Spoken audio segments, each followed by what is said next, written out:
Mythos Busters, investigating the mystery, monsters, and madness of Arkham Horror, the card game. Hello and welcome to episode 134 of Mythos Busters. I'm one of your hosts. I'm Sean.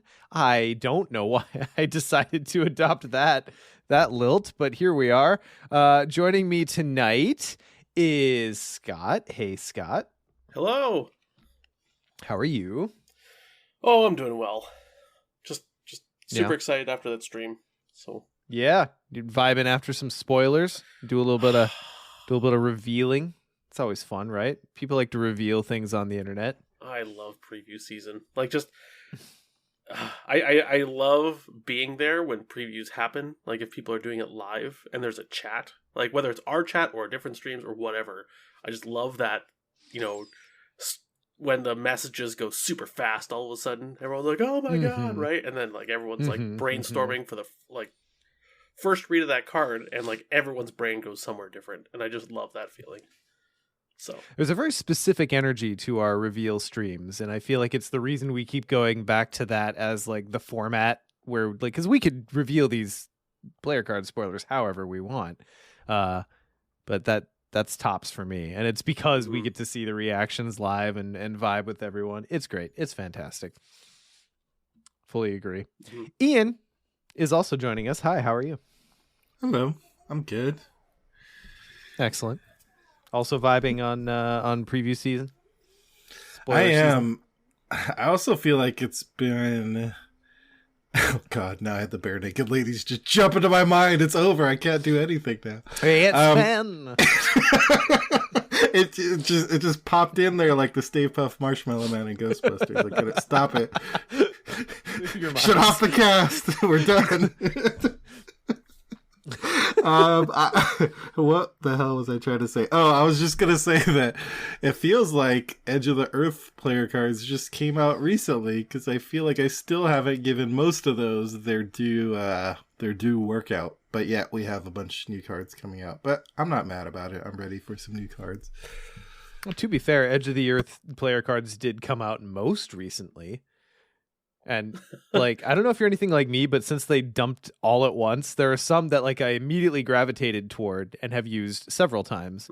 And then there are some that I look at and I'm like, you're interesting. I could do something with you. And then I just put it back in the deck box and like never touch it again.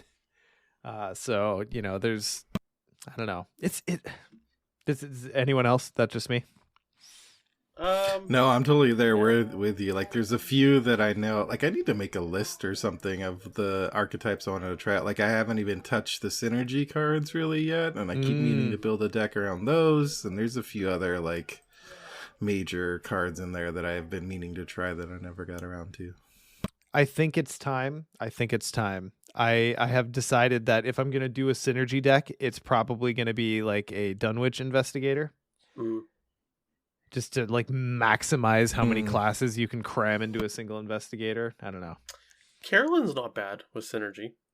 That's true. Yeah. Carolyn's got a lot of access. I mean, like Lola can take them all, or pretty much all of them, I think. But yeah, like, she can hit every class quite easily, right? That's true. So I have tried synergy Lola, and well, I mean, also I'm just bad at playing Lola. I will cop to that. It didn't sing for me the way I wanted it to. But anyway, missing tonight. I don't know if y'all have heard last episode, but R.I.P. Nick, no longer on the show. Please go listen to episode 133 if you're not caught up. Some very, very exciting news there. But also, Nick will no longer be with us. He is dead to us. Goodbye, Nick. Yeah, killed him off screen. So.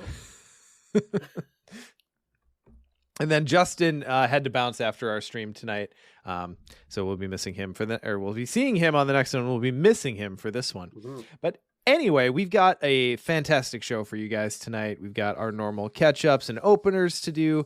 And then when we get into our discussion topic, we're going to be talking about the campaign, as it were, for Edge of the Earth. And we're going to be diving into the first couple scenarios. Tonight, we'll be talking about Ice and Death and To the Forbidden Peaks. So we'll try to remember to spoiler alert when we get that close. But, you've been pre-warned. All right, but before we get to any of that, it's probably bears talking a little bit. We've had some discussions in the background since Nick has left us about what's going to happen with the podcast going forward. Mm-hmm. Largely, it's going to be the same on the listener end, but there's a fair few things we've changed on the back end, and we're going to try kind of some new things going forward. We're gonna shift some resources around and hopefully. Start Mythos Busters 2.0. And also, I just want to point out, since Nick is still in the chat, right? None of this is happening because Nick left. It was just like Nick left, and we're like, hey, let's examine what we're doing. So we're going to change some things. Yeah. Just to be clear. It was such an earth-shattering change that we're like, we need to change everything we're doing. Right. Yeah. Network, we are indeed going to be refocusing our efforts 100% onto Batman-related content. Return to the Mythos Busters. That's better. Okay. So for real though, here's what we are actually going to be doing. Mm-hmm. The first thing is that we're going to be moving toward, or at least we're going to be trying a new episode format. Moving forward after tonight's episode, we are going to be doing once a month big recordings. And then that recording will be split into 2 parts. Scheduling is going to be done as a result far ahead of time. So we're hoping that pre-planning that maybe has not been our forte up to this point will allow people to plan a little bit better and join us in Discord, because we do these recordings live in our Discord and it's a lot of fun. So if you care to come join us, please check the events in our Discord channel. We'll be putting up all of our scheduled recordings shortly. So that's the first big one. We're going to be dropping that recording in 2 parts. We're going to play around with the format a little bit, but we kind of figure that one part will be kind of our more standard format where we're catching up. We're doing patron stuff. We're doing Tentacle Time. And then part 2 will be a little bit more focused and freeform. Might not even feel like a Mythos Busters episode, to be completely honest. I don't know. We'll see. It'll still feel like Mythos Busters. I Thanks, think. Scott. I think. Well, and the thing I'm excited about this too, because we discussed this during our meeting, is this allows us, like, because there's sometimes where we go to record the show, and I mean, we have consistently had long shows, and there was a time where, some people were like, oh, have you guys considered going shorter? And we tried to do the 90-minute thing. We're like, that's not us. It just, like, trying to stuff ourselves in just doesn't work. And so our episodes are usually 2 hours and change. It's really weird when we hit sub 2 hours. We actually throw a little party. But there are some episodes where, we go through, there's a big news drop and there's something else and we have announcements and there's preview cards and we get to the main topic time and it's like we've been recording for 80 minutes. And so now our main topic is kind of conservatively. Yeah. We need to either go until 1 a.m. in the morning, or 1 a.m. Sorry, not obviously in the morning, but whatever. Or we need to just condense down our main topic. And I think this new format is going to allow us to be, whatever there's a news or announcement or previews or whatever, be very verbose with those and allow ourselves, because there's sometimes I'm like, I just got to stop talking. I have so many ideas, but I just have to stop or else the show's never going to end. But now we can all just talk more. And on the main topic, we can, follow little side trails that we discover along the way, so. I mean, believe it or not, the length of our episodes is a thing that we do think about. Mm-hmm. We just, we throw it to the wind sometimes, but all evidence to the contrary, but yeah. We're aware of how verbose we are. We stop ourselves. We're like, oh, it's been 2 hours, 45 minutes. Yeah, we should probably cut this down. Yeah. So we're hoping that with the new format, we'll get to spread our wings a little bit and not have to worry about that so much. Because if we go 4 hours, then that's 2-hour episodes. It's great. Yeah, it's fantastic. And the aim too, I think we've talked about a bit, is starting a bit earlier in the evening because obviously to fit it all in and not end at 1 a.m. Yeah. So. So that's thing 1. Thing 2, just a quick reminder, we can't go into details here, but we have a lot of exciting projects going on in the background that we've been working on and haven't yet dropped. So we're going to be catching up on some of that stuff. And when we do, the fruit that will be born of this change ultimately is hopefully more twitching. More twitching. I miss TNA and all the other twitching that we've done so much. It fell off the wayside when we kind of got behind on our side projects, and like scheduling regular podcast episodes got to be a little bit harder. It just kind of it got left on the back burner, and it's now cool. TNA is coming back. I'm hoping that we're going to get more Ian and Justin on Twitch when they can join. Scheduling, obviously, being what it is. We're hoping that recording once a month leaves us more time to actually play Arkham Horror, the card game, together more often. So, if you haven't subscribed to our Twitch channel, please go do that. Well, not necessarily subscribe. You do what you want with your money, but go follow us on Twitch. I have to get my jargon down now. Yeah, Please don't feel like you have to subscribe. We do nothing for subscribers on Twitch.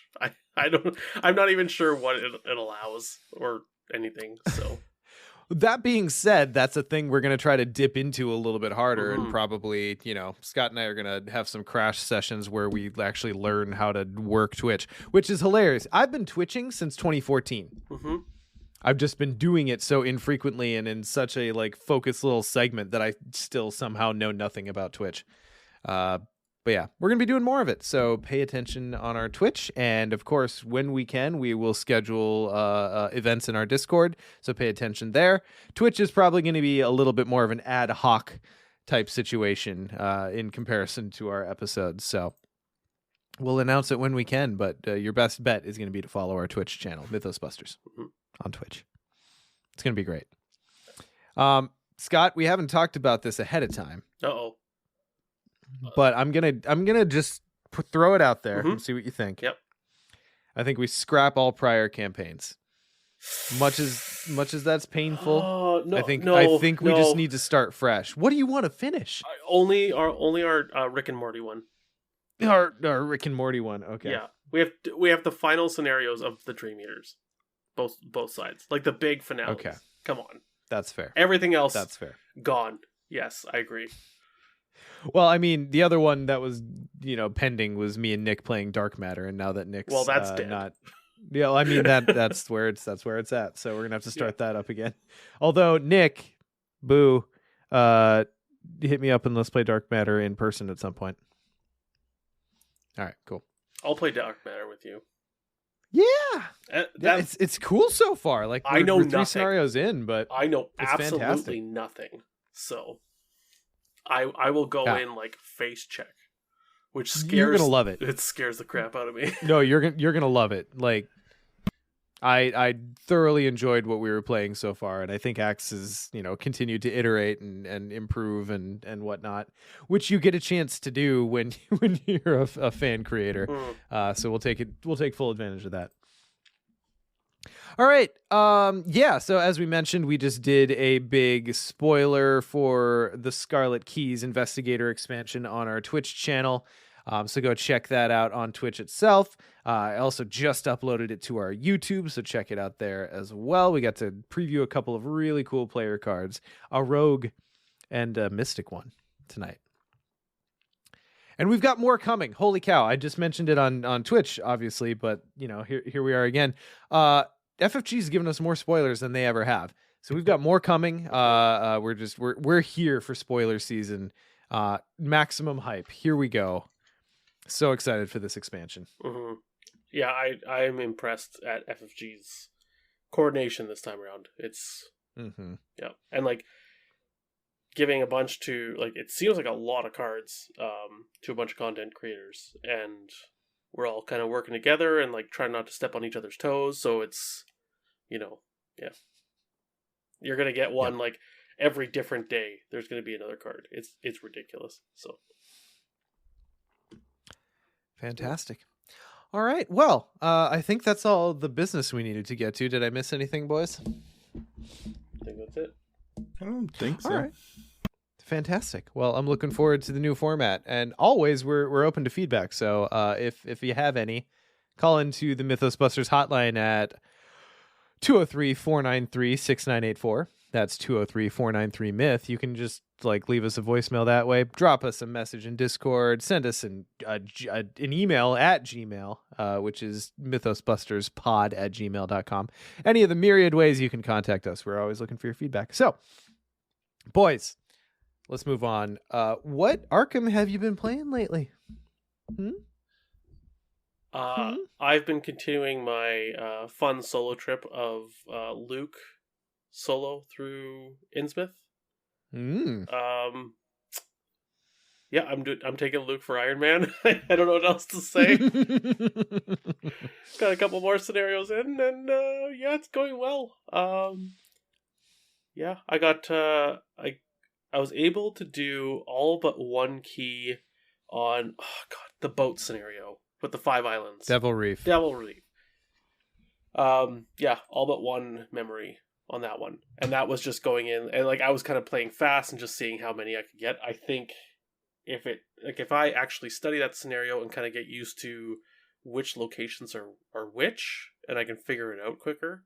Yeah, I think, and I saw someone mention actually in the Team Covenant Discord. They have an Arkham channel in there, and I hang around there. That another person playing Luke solo through Innsmouth. And he's like, hey, I got all the memories in Devil Reef for the first time ever, and probably the last time ever, but it was solo Luke, and it seems really good. And I was like... As you do. Yeah, so... Yeah. And I was able to basically skip the scenario of Drive Fast. What's it called? Fast and the Furious. Horror in High Gear. Horror in High Gear. Horror in High Gear. Fast and Furious. Horror, too high gear. The Eldritch and the Energetic. Yeah, I mulliganed hard and got a barricade, and that scenario went amazingly. It almost feels bad, almost. But Innsmouth is just such a punishing scenario solo. I think that I'm okay. I'm okay with pulling out all the stops. So. Well, to your point, I just completed my first solo playthrough of Innsmouth, with kind of just a pretty standard Diana deck that I like to use for solo. God, that campaign is punishing in solo. There's so much ground to cover. It's fun though. Like, yep. I'm very, very interested to see what Iron Man gets us. Do you think? Scott, do you think we can get all the flashbacks in Iron Man? That's what we have to shoot for, right? I hate that idea because there is randomness involved. You know what I mean? There is. Yeah, there is. It's gonna be tough. Yeah. I've had some campaigns that were doing really well, and then just stuff happens, and you just miss out on one. So. Yeah. I mean, with 4 players, probably a better chance, but. It's gonna be tough. 4 players, one of whom is Luke. I need to do a deeper dive into Innsmouth and like plan it out more before I can answer that question whether I think we can do it or not. Because I'm not yet knowledgeable enough. That's fair. Yeah. Ian. Yes. To your mind, no, okay, quick question, and then I'll throw it over to your thoughts. But like, what are the odds that Scott actually sticks with the chosen investigator all Luke? The way through to Iron Man? I think the odds are actually pretty good. He seems pretty hot on it. He seems hot on it, but like I feel like anytime any of us has chosen an investigator for a campaign more than like 6 months ahead of time, it always gets changed. This would definitely be the earliest that anyone's ever stuck to it, I think. So to be fair, like, if you're gonna just give a campaign what for with Luke, Innsmouth is probably it. So I feel like this is everyone. I mean, we always joke about the guys. Did we make a mistake going? Whatever. But and then what was it? TFA. I think like there was a week before I altered our strategy a bit, and I can't remember what I altered or how we altered it. And then it's just like every time I go to alter something, it keeps on moving back from Iron Man. You know what I mean? Like it's moves farther and farther back. Where I'm like, oh guys, we got to change this. So I feel like now with Innsmouth, like this is the point where I'm like, okay, oh, did I make a mistake going Luke? And I don't think I did. So it'll be interesting to see. All right, Ian, sorry, your general thoughts. My general thoughts. Well, first off, I know a few people have been asking about Abandoned and Alone. I do plan on starting that up again soon. Just was very busy. Needed a little bit of a break after my latest shellacking by the by the Encounter deck by Arkham Horror, the card game. And just with everything and all the transitions in the podcast, just shuffling things around. But yeah, I'm going to start up Abandoned and Alone soon with Jenny, who was picked for me by the good folks in the Twitterverse, selected Jenny, which I'm excited to run her through Abandoned and Alone. It's going to be through Edge of the Earth, to the point of our main topic today. And I was just working on the deck today. I don't think I'll spoil what it is quite yet.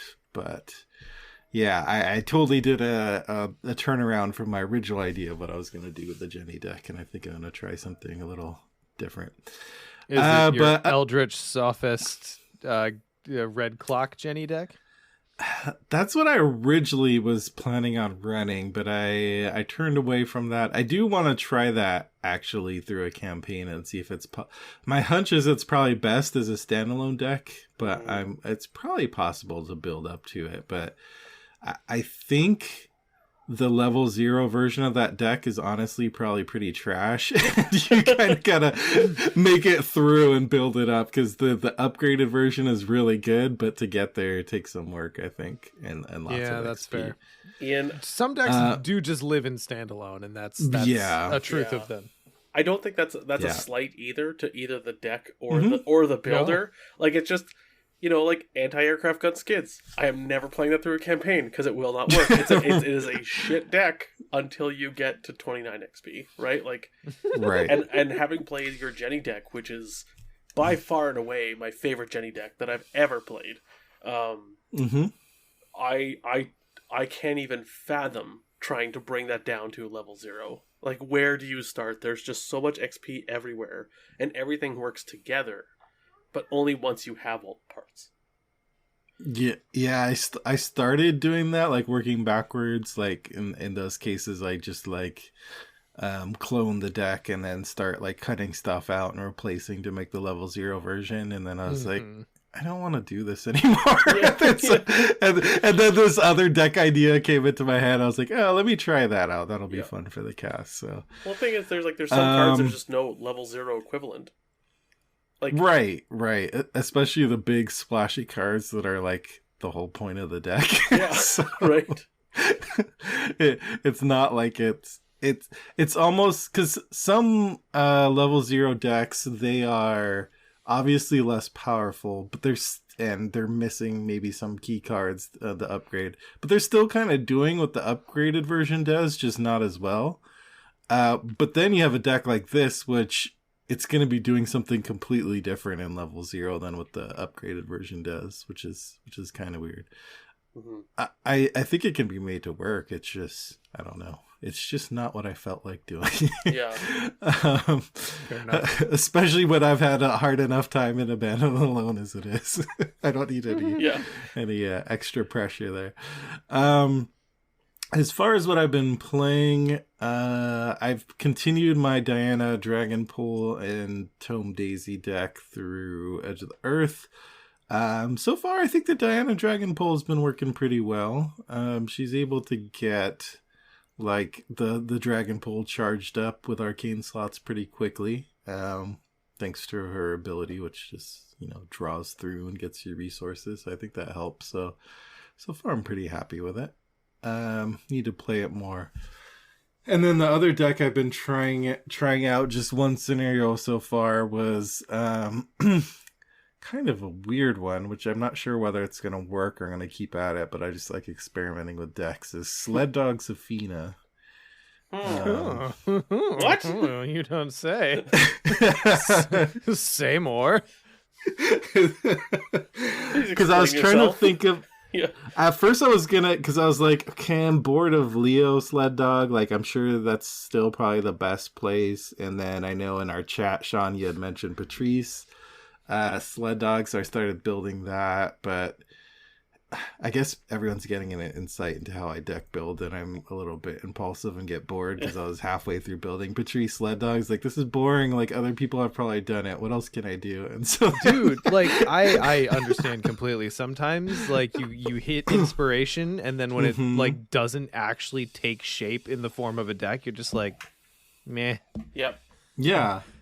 Like, I totally have to be feeling the deck idea, like, otherwise I'm just going to lose steam. But I was thinking, okay, well, Safina, like, who has a good chance of getting Sled Dogs in an opening hand? Well, Safina does, if anyone, because you just draw this huge opening hand. And it's weird because Safina's all about events, and her base combat is not that great. But I thought it was worth a try, so I did like a test run of one scenario. And the good news is she was able to get out. I think I got all 4 dogs out by like turn 3 or 4. Ooh, nice. And I was doing this standalone because I wanted to try like the upgraded version. And so it was pretty much like lucid dreaming was pretty key in that. Like, I only had one lucid dreaming in my opening hand, but then I was able to paint it to use it again. Oh yeah, so, you do. Yeah, I see you've picked up my Sled Dog tech. yeah. So painting lucid dreaming, which feels pretty thematic, was kind of the key thing to get the Sled Dogs out very quickly. So yeah, I mean, the rest of the cards, it's kind of funny because I just built it around that, and then the rest of the cards are probably pretty standard Safina cards you might expect. But it's really just about getting those Sled Dogs out fast, and then have like hot streaks in there just to pay for dogs because they're kind of expensive. But at least the test run was like proof of concept that you can get dogs out probably very fast. I just don't know how like well that stands up against a whole campaign, but we'll try it out some more. I have to say, I built my Sled Dog Leo for an Edge campaign that I'm running him across from like New Age Mandy, and by New Age Mandy I mean Rookless Mandy. And the whole point there was to just like use Mandy's ability to find dogs faster and or find more dogs. And between like calling in favors and lucid dreaming, it's pretty good. The thing that I find like the problem with Leo Sled Dog that I didn't think about as well before is his weakness. Because if you've got all your energy going into the Sled Dogs and you're like, you got 3 out and you're digging for the 4th and you come across the weakness, suddenly you're down a dog, and that's no fun. So Leo certainly gets him out efficiently, but also you've got to like build in buffer, otherwise his weakness like makes it so that you're only ever going to max out at 3 dogs. It's interesting. Anyway, I don't know. God, is Sled Dogs okay? So there's a continuum, right? Or there's a ratio, rather. Is Sled Dogs the highest ratio of like need and want to make a card work versus like actual benefit from having said card work? Is it the highest ratio of that has been printed so far? Because I think so. Because everyone wants it to work. I've yet to be like impressed by it. I'm trying to think of what else people have wanted to work that bad. but not working. Mm-hmm. Because I feel like Sniper Mark was that for a while, and now it works. Like since it got the scope. Mm. Yeah, that's tough. Yeah. Anyway, sled dogs are fun. Yeah, they're fun. They're fun. They're fun. Mm-hmm. Guys, they're fun. They're that's yes. That's where it begins. Yep. And there's where it ends. And then I suppose the other thing that I did in an effort to try to get caught up for our Edge of the Earth discussion, because I realized, like, as we were starting to round into talking about the campaign, that I had only ever played through the campaign 2 times, which is like an intensely all-time low for me. By the time we start talking about scenarios, like most of the time I've played the scenario that we're talking about like 5 times minimum. Mm-hmm. So Justin and I started up a campaign with our friend Brian, who some of you might know from the old Cardboard of the Rings days. We started up an Edge campaign. So I brought a nacho for Brian because he likes to kill things with his hands. So, seemed appropriate. Yep. Justin ended up taking a Winnie. And I actually, when we were talking about Winnie during our stream, I wanted to ask him about it because like he was popping. Winnie did work in our first game. And then I took a Min. Okay. So my biggest like deck building pitfall is when I have an idea for a deck and then I taint it with another idea that should be its own separate deck. Oh, yes. You ever do that? You ever all do the time, that? all the time. Yeah, and it gets away from you way fast. So ultimately I was like, all right, I wanted to try scavenging Min because I haven't like legitimately actually tried Min with scavenging before. And then I was like, okay, but like also forced learning would like maybe help me get more things in my discard pile to scavenge, right? Yeah. And probably that's true.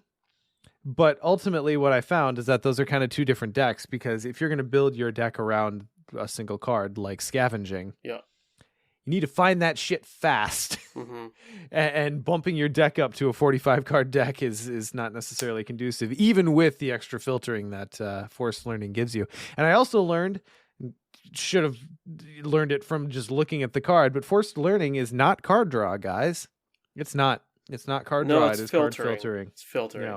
But I think the math works out where you go up to 45 cards, but you go through your cards faster.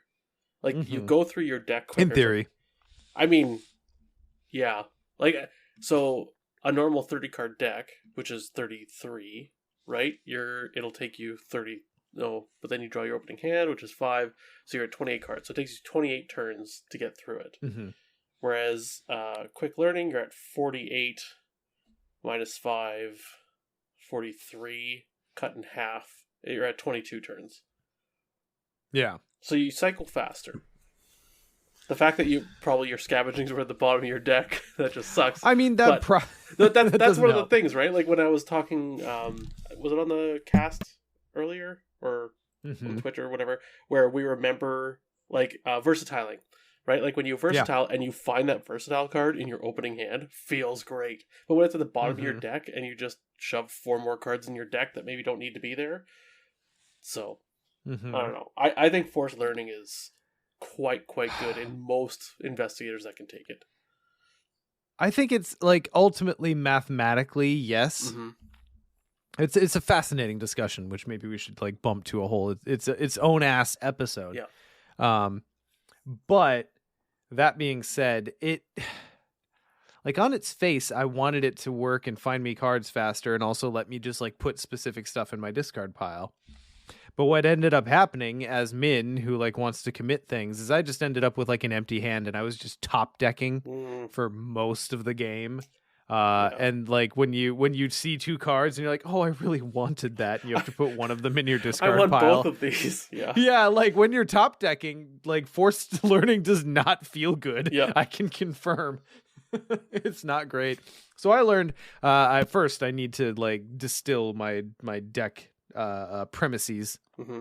But also forced learning is not card draw.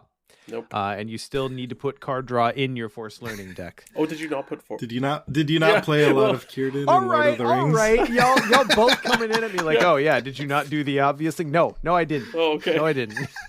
Well, there's your and problem. I paid for it. Yeah. I paid for it real hard. But anyway, it ended up going pretty well. Luckily, Winnie was popping off because I built Justin a Flex Winnie, and like she was going ham on clues, while I was doing like okay with clues, and they're just like faltering to do anything else. And then Nacho killed things with his fists. So yeah, it was a good time. As he has wanted to. Mm-hmm. All right. Well, let's move it on. Ian, what do we got going on with our patrons?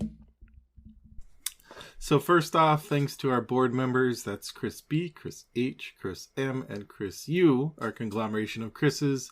Morton, Jared, Ian, Kyle, Philip, Patrick, Abilio, Jesse, Chad, and Robert. Thank you so much for your support of the podcast. And a special shout out to a random patron this time around goes to Gerald Yu. Thanks, Gerald, for your support as well. As always, head to mythosmerch.com to find what cool merch we have on offer. And more importantly, send us any pictures you have of you wearing that out in the wild, because we like wild Mythos Busters merch sightings.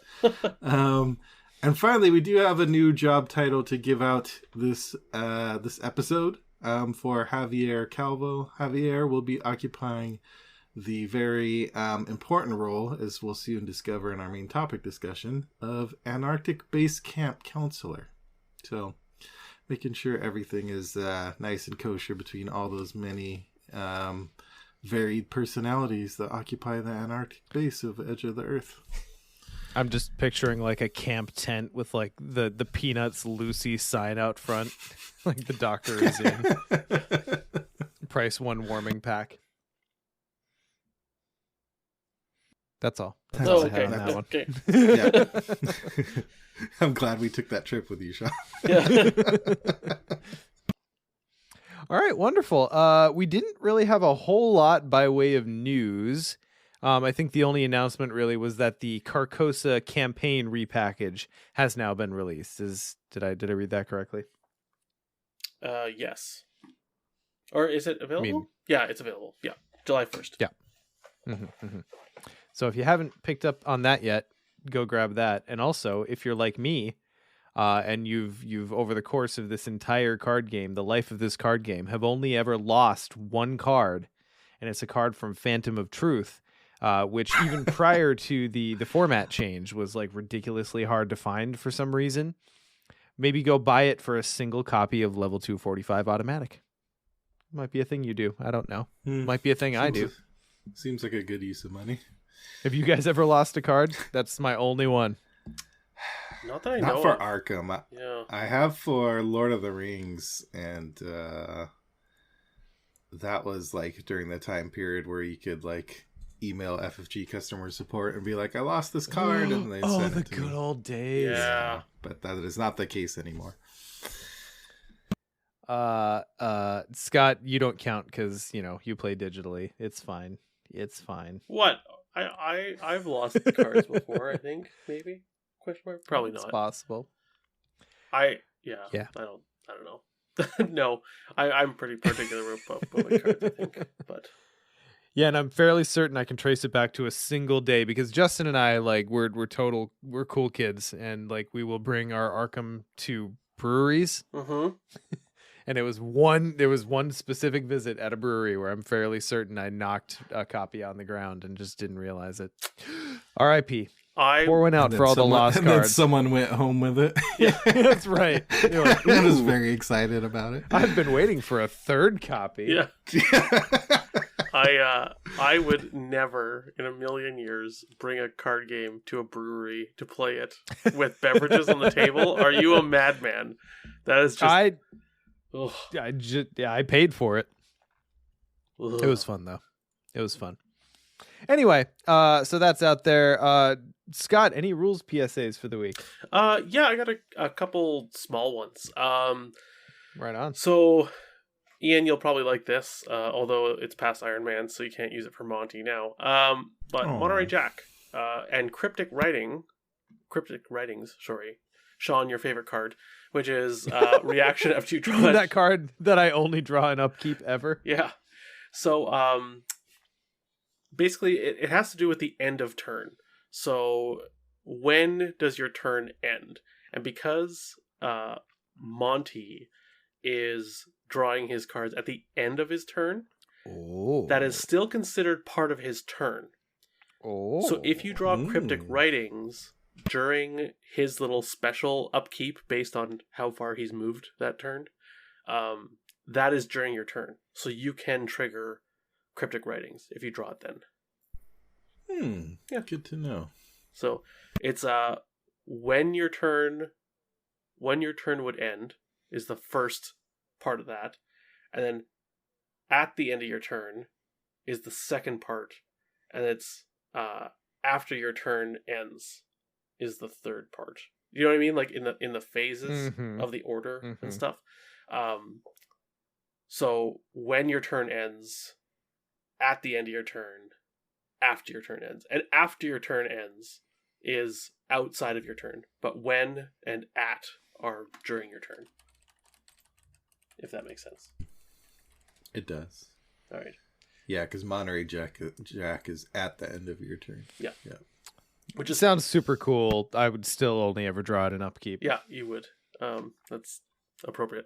Another ruling that is, I don't know, kind of slightly interesting. Basically, when you are dealt damage, you are dealt damage whenever your investigator or an asset you control is dealt damage. So that means if you have Hypochondria out and use the ability of Beat Cop, you have been dealt the damage, and then you must take a direct horror. Ooh. Yeah. Ooh, that's interesting. Yeah. Boy, that shit goes back to the very core set. Yeah. Now I'm trying to think of if I've played it that way or not. I probably haven't. I feel like hypochondria and what's the complement? Paranoia? Hypochondria. No, not internal injury? No, that's chronophobia and internal injury. God. Psychosis. Okay, there you go. Psychosis, right? Yeah. Yeah. God, I don't know. I feel like those are interesting weaknesses. I feel like I when I draw them, I'm very confident that every time I have had them in a campaign, I have missed a trigger on those at some point. I thought you were going to say you were very confident that they won't matter, and then they do. No, I'm very, very confident that I've played it wrong because it's tough to remember. That one happens to me, Scott. Well, that's me. No big deal. Yeah. This will be fine. I'll get rid of it later. I just won't take damage or horror. It's fine. Whatever. And then I'm just playing Arkham Horror, the card game, where those things never happen. Never do. Yeah. Yeah. Well, cool. Yeah. All right. Is that it for rules? All right, boys. Let's break into the Edge of the Earth discussion. So obviously, spoiler alert on the scenarios. We're going in as deep as we can tonight. So let's talk about Edge of the Earth as a campaign. Opening up, we have the largest block of uninterrupted text that Arkham Horror, the card game, has ever seen. And Nick is somewhere like his ears are burning and or screaming because he did the entire Edge of the Earth campaign for Dissonant Voices up through like Forbidden Peaks. It's so big, right? Yep. It's long. When Justin and I got together with Brian this most recent time, we're like, okay, we'll sit down, we'll play a couple scenarios, and we'll be good. Well, we took so long to get through the prologue and the setup for the first scenario because the first scenario is just big to begin with that we ended up only getting one in. But that said, it's a very, very descriptive prologue. And if you're a big nerd / stan of At the Mountains of Madness, the original story, like I am, it basically picking up from the story is pretty damn cool. It's kind of, I've heard it's kind of got like a Dunwich feel in that way. Like it's like the second half of the story, like the Dunwich Legacy versus what was it? The yeah, Dunwich like Horror? even more so. Yeah, with even more detail. Absolutely. Yeah. Yeah, and I think a part of why it's so long is because it invests a good chunk of time into introducing all the characters, the partners, which it kind of needs to do, because this is the I'm trying to think of the right word. Like, I wanted to say this is the most like traditional horror movie campaign, but I mean they all are just different genres of horror. But what I kind of meant is just like the certain style where you kind of get to know all these characters, like the survival horror type movies, and then one by one they're taken away from you. The only way that matters is if you know something about them and they're not just like random people getting killed. Red shirt 1 through 9. Yeah. And I think that was like, I think it was quite well done, the way like I got to know the characters, and that was great. I'm one of those people, I'm only going to read that once because I'm not reading that again. And it's to the point where it's like, you know, if I were doing the same thing as you were, Sean, with like, you know, Brian's coming out for his first time, I would email him the day before or text him like, hey man, you got to read this before you get here. Like, it just... Do your homework. Yeah. Well, what's very, very nice, Scott, is if that you're a Mythos Busters patron, you have access at any level to our Dissonant Voices project. And if you're also a user of Arkham cards, which why the fuck aren't you? It's right there in the app. So while I was setting up the board, I just was like, all right, hey Brian, pay attention. There's a lot. Here we go. Hit play, and then just like went for it. I mean, you could have just like, you could even have someone listen to it on the car ride over. Yeah, I was gonna say you can play like a podcast. Yeah. That's right. Yeah. That first, I am pretty sure it's like 25 solid minutes of Nick just talking. So, you know, depending on how fast your reader is, it's a big thing. But one thing I really like, you know, we're going to talk about this throughout, but this is probably as good a time as any to kind of introduce it. But like the whole partner mechanic to this campaign, which is a huge part of this campaign, I thought was really, really cool. I can't remember if it was actually Maxine when she was on with us kind of previewing it, or if I'm attributing this to someone else, but like it very, very much vibes with like a BioWare type game where you've definitely got like a crew that you go through this story with, and various things happen to them. And like assuredly everyone has their favorite from among the crew, right? Yes. And why is it Ellsworth? Well, are you talking about favorite in terms of mechanic or character? Because those are different answers for me. No, that like whatever how you arrive at your favorite. What is it? Who is it? Takata. Okay, just straight resources. Yeah, because I can build giant decks and like just when I know I'm gonna have 3 emergency caches in my opening hand that don't take up a card spot in my opening hand. Yeah, it's fantastic. Yeah. She's very universally useful. Yeah. Well, I think she gives you 4 resources too, isn't it? The upgraded one does. Yeah. Okay. Yeah. My favorite in terms of mechanic is Ellsworth for blanking the treachery. My favorite actual character, though, is Mala Sinha, the doctor, because she's like a kind of the like sassy type of doctor. Yes, she is a little is. bit of guff, so I like that aspect. She's got you captive. She's gonna give you her fucking peace of mind, baby. Yep. Yep. I love Mala. She's great. Yeah. I also really, really like it very much, like Scott, like you mentioned, that both Dyer and Danforth, who were like kind of essentially the main characters in At the Mountains of Madness, show up and are very prominent characters throughout. Well, maybe. Yeah, depending on how things go. But yeah, I agree with you, Sean, that there's a few obviously new mechanics in this box. You know, there's checkpoints, there's frost tokens, but I feel like it really lives and dies on this partner mechanic. As far as how much you like Edge probably will depend on how much you really get like invested and enjoy this partner mechanic, because I think that's what really drives the campaign. And from a story perspective, it's cool because each of the partners kind of has like some story with one or more of the other partners. Mm-hmm. And there's more than a few queer vibe thrown out there in like the very opening scene, which is fun.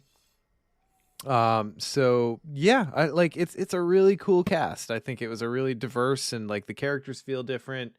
I don't know, pretty big fan of this particular theme in regards to the overall campaign.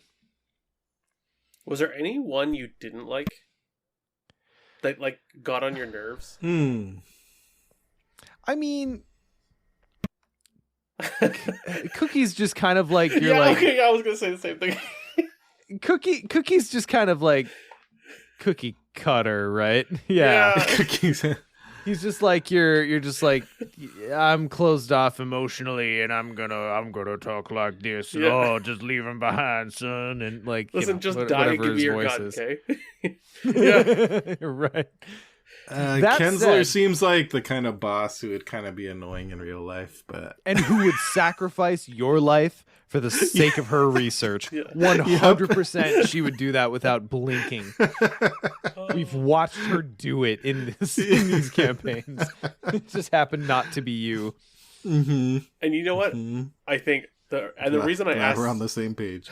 The reason I asked this question is because I think that this goes to prove how awesome the intro was, despite being so long. Like, we have feelings about these characters where we're like, this person would be a terrible boss. I don't like this person. I love this person, right? Like, if these people were just introduced on their card themselves, it wouldn't have been as awesome as it is. So, well, no one, to your point with the comparison to Dunwich, like no one had as strong opinions of like Morgan and Rice. Yeah. And like, so what stat do you want, right? Even Armitage. Yeah. Yeah. So I don't know, really cool. I think part of that is too, like you mentioned, Sean, that the characters interact with each other, which I think the campaign that stuck out to me that started doing that on a much smaller scale was like TFA, when you would have Ichitaka and I'm blanking on his name. Alejandro. How yeah. did you forget that? They would kind of have little like frenemy vibes, like sniping at each other. But we get that because in some other campaigns, it's more like you have the NPCs and they just interact with you. But this is more like they do a lot of interacting and have relationships with each other, which I think helps a lot with that. It feels more like an ensemble as opposed to like everyone facing you as the main character. Right. Right. Yeah. So anyway, we get to know our crew, which is particularly fun. And then when Ice and Death Part 1 proper starts, we immediately kill one. So that's also fun. Yeah. Was I the only one that got caught by surprise that someone died so quickly? Like, no, I knew someone was going to die, but I was like, oh. This is happening. Yeah, like the first time it went to like, hey, go grab a random. I'm like, oh no, I wanted to at least try everyone first. Yep. But no. Do you all remember who was your first to bite it? Who was which one is the one, like, she's the one you need to have to get Kensler? Kensler, yeah, to get the true ending. Yeah. Her. Yep. Yeah. Luckily, I was playing through my first time through Edge as Daniela, and like she was like, she found Dyer's butt cheek and just like stuck to it the entire campaign. Like, like horror healer all the way. Like Dyer saw Daniela through the entire way, and I was so glad that he didn't get killed. I'm pretty sure my first campaign through Mala died first. My first one was Aaliyah Ashevak, who leads the dogs and gives us the most heartbreaking death scene. It's so bad. That was one where I was like, Maxine, why? What are you doing? Yeah. Okay. So I'm not supposed to be crying when I'm about to play Arkham Horror. Yeah, that's supposed to be after. Yeah. exactly. I just had this experience because after I finished the scenario with Brian and Justin, I went home and I was like, oh shit, we didn't even get through. We got through part 1 of Ice and Death. I need to like start my own campaign faster. So that's when I started Mandy and Leo. So I had it randomized through Ice and Death part 1, and it killed Elia first. And I was like, oh man, like upside, you get one of the coolest assets in the game in Anyu. Anyu's amazing. If you answered earlier that Anyu was your favorite partner, you were correct. I applaud you. Good job. You figured it out. But the downside is the feels. The downside is just the feels. You gotta pay with a small part of your soul. Like you have to watch that dog like sit and mourn its owner for a minute, which is just painful. Well, that said, okay, so the other thing that I really want to point out about the Ice and Death Part 1 intro, because I love it when they do this shit, is that there is a specific little entry for if you are playing Winnie through this campaign. Because if you're playing Winnie in this campaign, obviously she would be the pilot. So she gets her own little piloting blurb. And like, I know that if they were to like in 2020 hindsight mode go back and write a bunch of those stuff for prior campaigns, they could. Like they could probably put one for like Diana and Preston in TCU, right? But I love it when those things show up. Well, TCU they had, because if you had a Silver Twilight person, there was a special. Yeah. Like I said, I love it when that shows up. Or I'm trying to think, what's the other one? Lola. You start backstage. Yeah, Lola and Carcosa. Yeah. Absolutely. Fantastic. Love it. And okay. Luke and the Dream Eaters. Absolutely. Yes. Yeah. Explorers in TFA. Is it just Explorers? Is Luke an Explorer? Is that his trait? Luke. No, it's specifically Luke because he's a dreamer in the Dreamlands. Got it. And then the Explorers in TFA. Ursula, Leo, and Jack. Sure. In TFA. Okay. Yep. I read that wrong. Yep. Absolutely.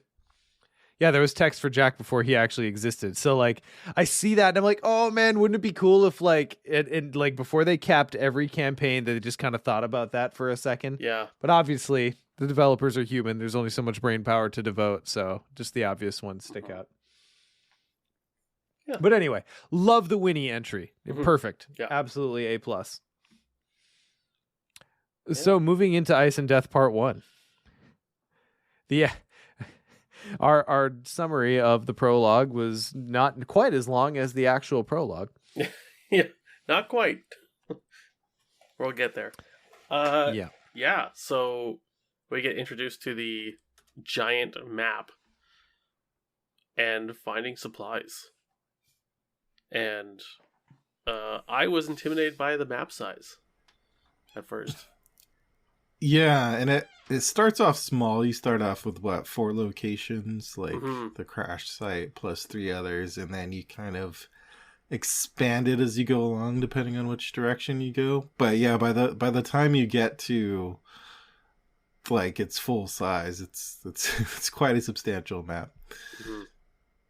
And I definitely made some mistakes early on as far as what is connected to what. Yep. Kind of got to pay attention to that that map carefully, or use location connectors, because some connect that you don't quite expect. And you're trying to find supplies, and you don't know what the supplies do.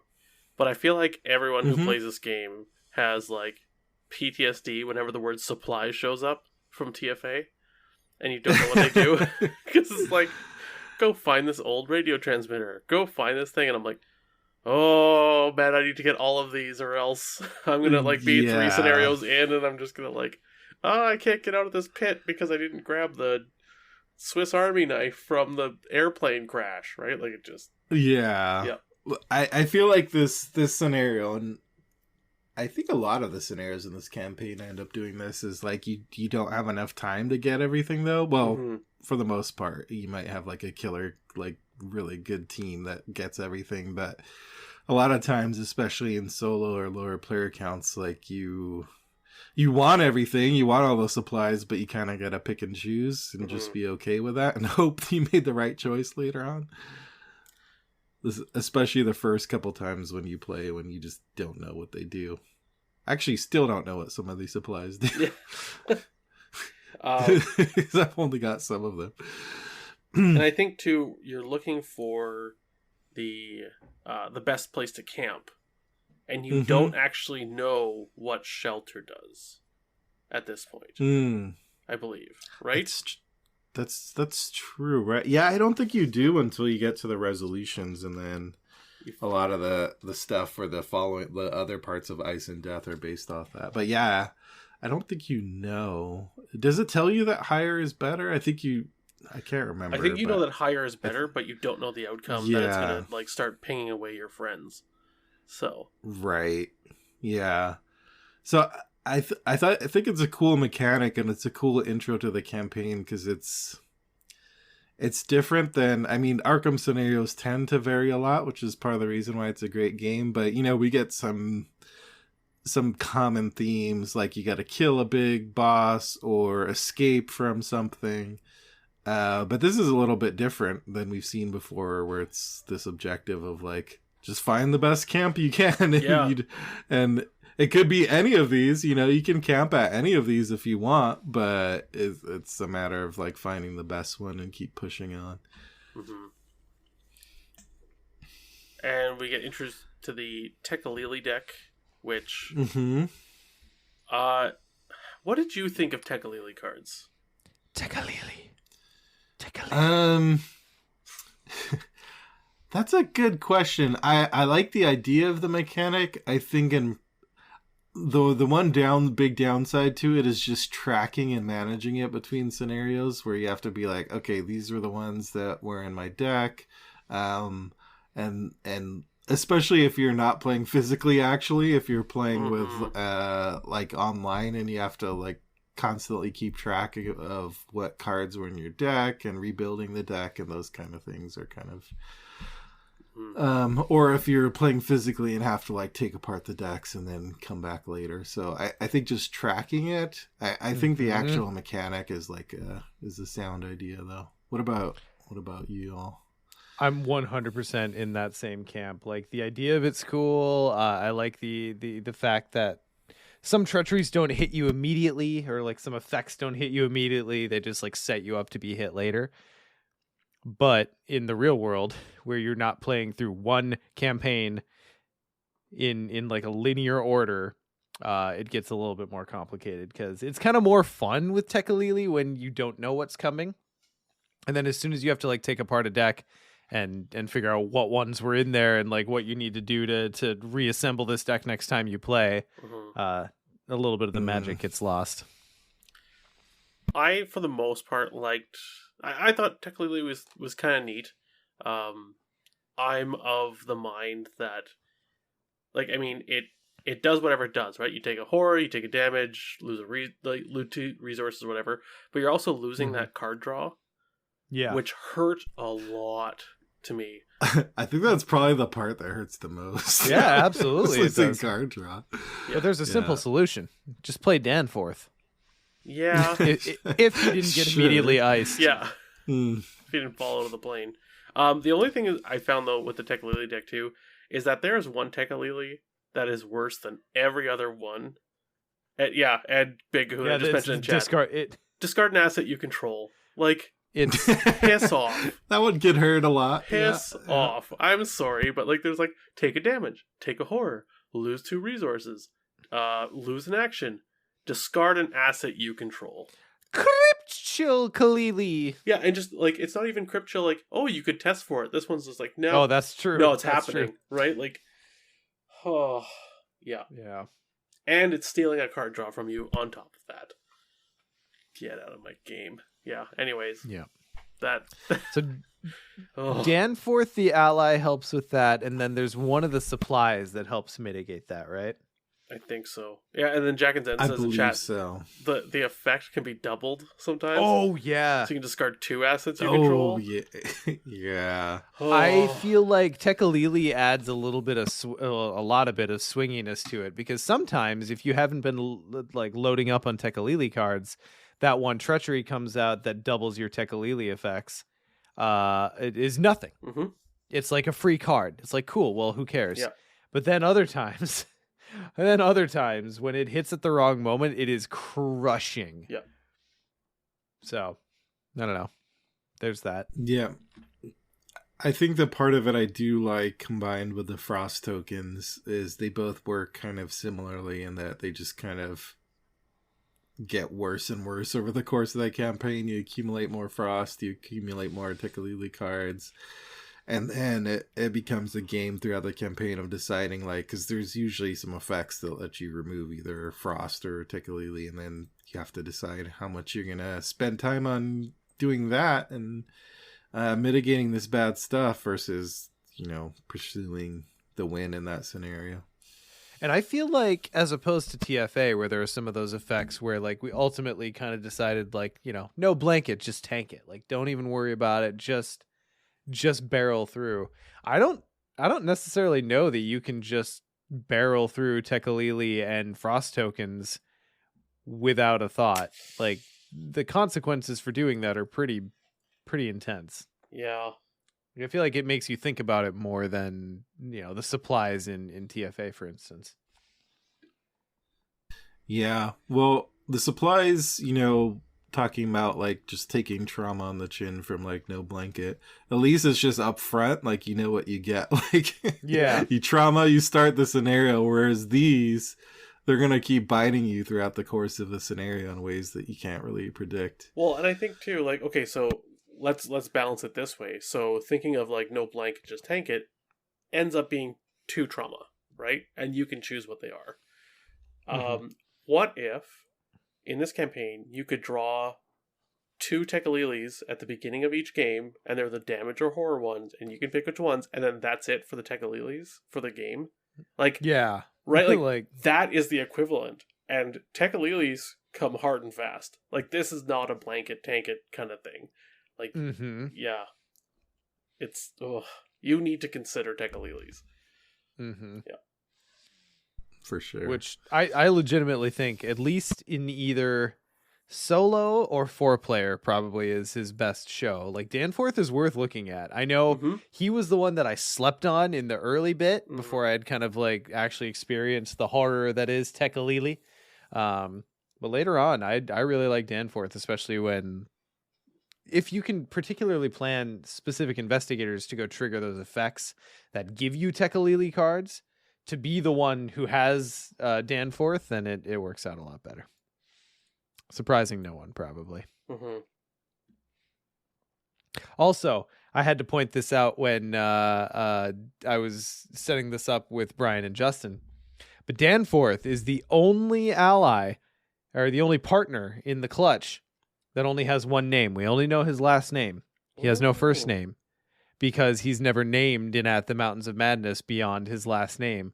And I assume that, Maxine and crew was like, well, we can't just, like, overwrite Lovecraft and, like, give him a first name. So he's just Danforth. He's the only one with one name. He's like Cher or Eminem. Or Beyonce. Sting? Sure. Madonna. Who's the guy who sang Kissed by a Rose? Seal? Seal. Yeah, we could just do this all night. Yeah. Anyway, Danforth is good. I don't know why I became such a Danforth stan. Yeah. I'm a Stanforth. Okay. Right. Anyway, so Terror of the Stars pops out at a certain point. And he's big. He's a big boy. Yeah. Yeah, he's not, like, too dissimilar from other big massive bosses that we've seen, but he's big. Yeah, I think the main thing there is just that it, like, prevents you from resigning or discovering clues while it's there. So that's the big part that's painful. You have to have someone who's assigned to disabling him if there's no one who can kill him. Mm-hmm. And he's evade 3 too, which is actually not bad. So no, that's doable. Yeah, and he's massive. So like he's if you have an evader in the group and you're playing a larger group, or I mean, I guess any size group, if you can evade him, it's probably good for a while. I don't know. Then do. Yeah. All right, Yeah. so, you go about, you open the map, you find what you can. What do you guys think in part 1 is kind of like your average amount of supplies recovered before you make camp? Oh, boy. Like 2 to 3? Somewhere around there? Yeah. I like to hit 3. Yeah. Like, if I hit 3, I'm like, all right, I did my job for this scenario. Yeah. I'm pretty sure the first time I played through this, and I'm going to have to double check with Justin because it was a feather in his cap, not mine. But he played, I played Daniela and he played Jack, and he played like hyper mobility Jack, as if there's any other kind of Jack. But we ended up getting 5 of the 6 supplies in part 1 of Ice and Death, because we just didn't realize that part 2 and part 3 were going to give us more time. Spoiler alert. So we got 5 of them, and it's like, I can't claim credit. It was entirely because his Jack was just popping off and moving everywhere. It was so good. I tend to get not as many supplies because I feel like I'm pushing hard for the shelter that I really want, which is usually the crystalline cavern. So yeah. Have you all found that you like, do you think this scenario is solved where you have a certain path through it and you just push for a certain shelter and you have a certain path you like to go, or does it kind of vary depending on who you're playing? The circumstances. For me, it varies because obviously Crystalline Caverns is going to give you the best shelter. It's going to give you the best. Your shelter plays into your starting resources for the next 2 parts, which is big, and then also gives you XP. So like if you can get Shelter 8 out of the Crystalline Caverns, like you do it. We lucked into it our first time. However, beyond that, it's a little bit variant for me because all of the supply tests are different stats. So it really depends on, at least for me, it depends on like what investigators have available to them for that game. Just like what supplies are we going to be most readily able to recover the first time through. That said, in your face check playthrough, who the fuck knows? Yeah. Like you don't know what's behind those scenarios. Like unless you're really smart and you take it's not looking glass, magnifying glass. No. Pocket telescope. There it is. Pocket telescope. Then you can see where things are going. Like that makes a big difference. But I don't know. You have to spend so many clues to get in those high shelter locations. Like once you pick one, you're kind of in it. Yeah, pretty much. Yeah. All right. Well, resolutions. Pretty sure dooming out and resigning are the same thing effectively, right? Yeah. Pretty much. Yeah, and I was pretty shocked to discover that because I had a fairly recent play where I couldn't get to where I wanted to go to resign, and I was like 1 action short and I couldn't resign. And I was really trying to work it out and math it out, and there was just no way to make it happen. And then it turns out it just forces you to resign anyway. Oh man.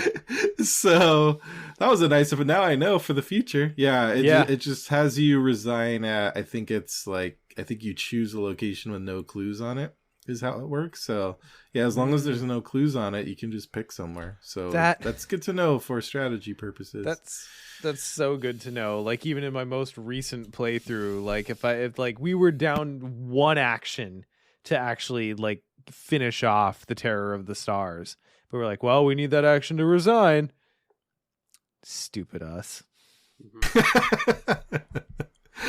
I mean, how often is it not like a big factor that you do? Yeah, now? right. So there's no way of knowing till it happens. Yep, and then you get XP based on your shelter value, and then unless you're adding your own things into the encounter deck, you have one more option, which is the Terror of the Stars, worth 1 VP. So, like, what, 9 is max on this one before you start adding player card shenanigans? Yeah, I believe so, yeah. Which is pretty good for a first scenario.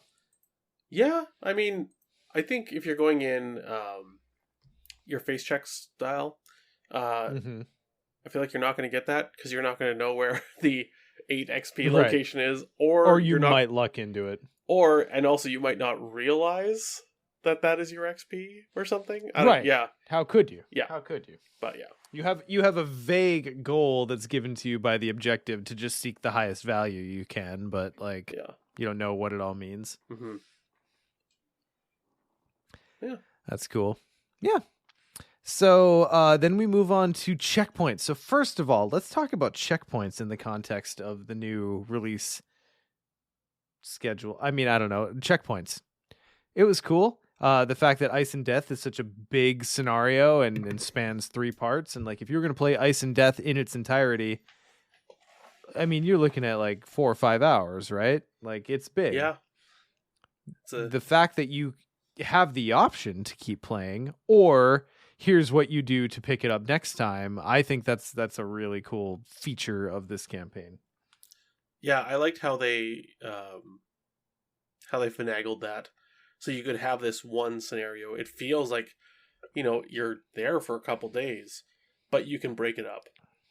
Mm-hmm. So, and you can stop playing if you need to go to bed or take care of children or whatever. So, or if you have the problem I have, where like you get done with the scenario and you're like all pumped and ready to play the next one, but everyone you're playing with is kind of over it. So you're like, all right, checkpoint for next time. That's fine. That's cool. It's fine. I will say that it also brings on the dangerous temptation though when playing solo, that it's really easy to just like, I'll just play until checkpoint 1, and then you get there, you're like, I'll just go to checkpoint 2. It's fine. Hashtag one more turn. Yeah, one more turn. It's fine. Next thing you know, you're climbing a mountain and it's 2 a.m. and you got to go to work tomorrow. Yeah. I think the checkpoint system is great. It allows for longer scenarios. Again, this is, something that we get because of the new release model. Probably wouldn't happen in the old release model. Having this huge long scenario. I think the other thing is it just really plays into how I play Arkham already, which is a lot of times like I have to leave a game out on the table because I have to stop playing for the night or whatever. So this just makes it a lot cleaner and gives you actual rules for like what to record and how to pick it up next time. Mm-hmm.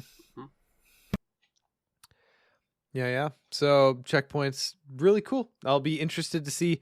I don't think we're going to see them in the same way that we did in Edge for Scarlet Keys, because it seems like Scarlet Keys, at least based on its premise, is going to be a little bit more like discrete points anyway. But I don't know. This was kind of the first artifact of the not traditional release schedule that first made me go like, oh, that's cool. They were able to make Ice and Death 3 big scenarios and kind of let you decide what bite you want to take. Mm-hmm. So anyway, checkpoint 1, we get the disappearance. So depending on your shelter value, if you're anywhere other than the crystalline caverns, 1 or more people go missing, and then you get to decide whether you're going to go after them or not. You should probably go after them. I mean, probably.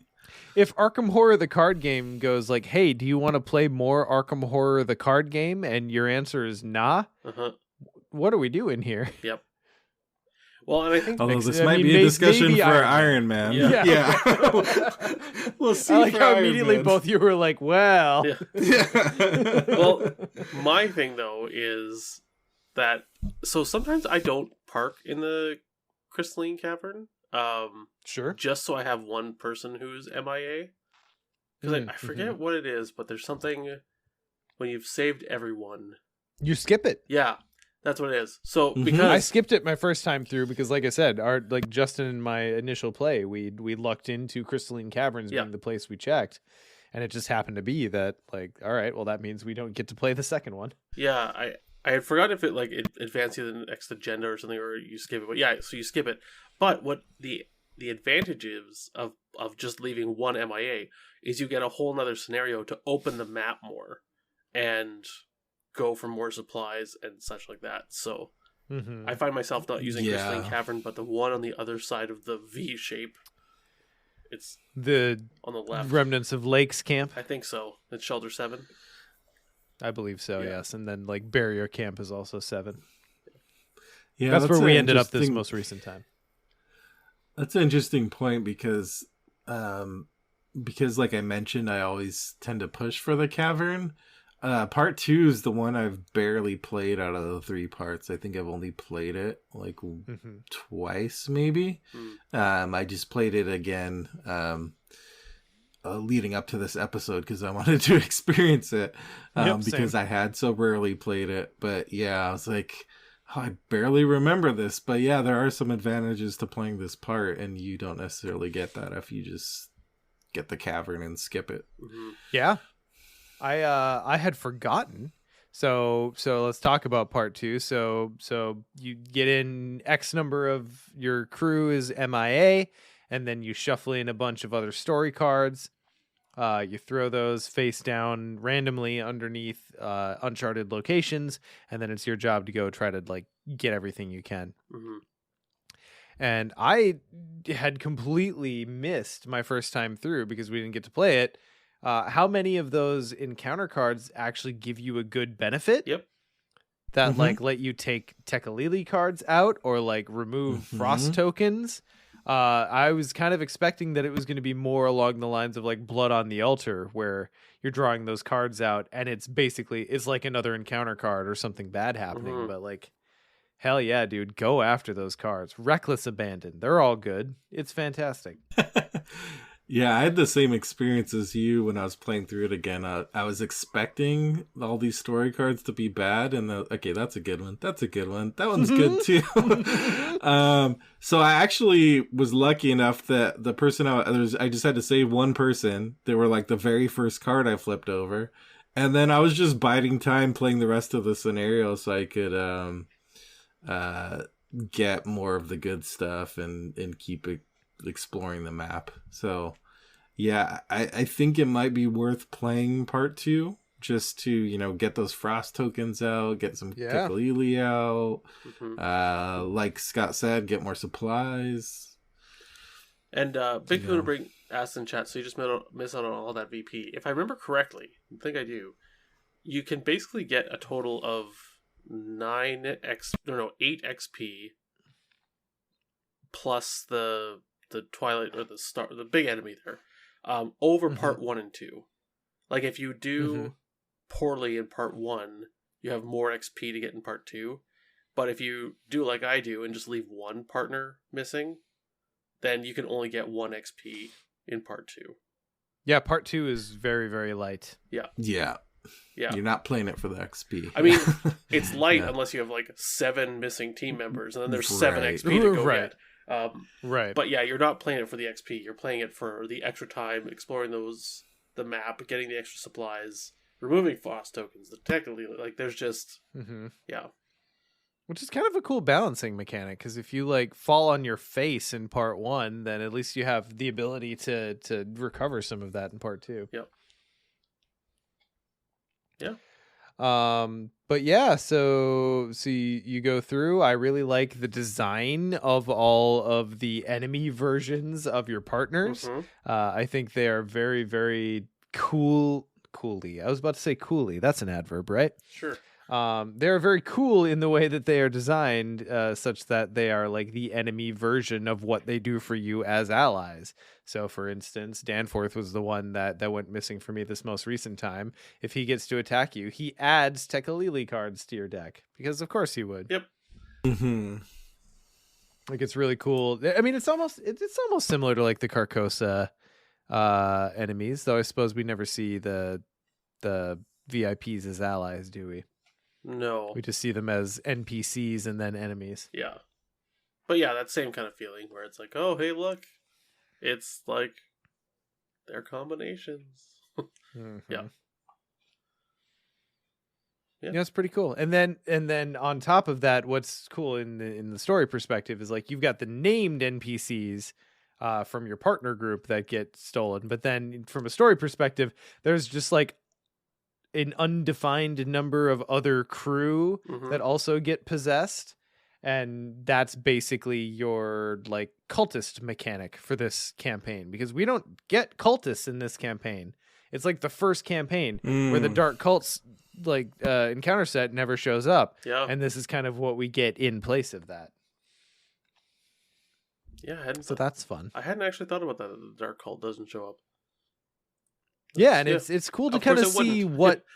Yeah, of course it would, but like it's cool to see like a very similar energy to what a dark cult, set would add to a scenario, but done in a different way, with the possessed explorers or whatever they're actually called.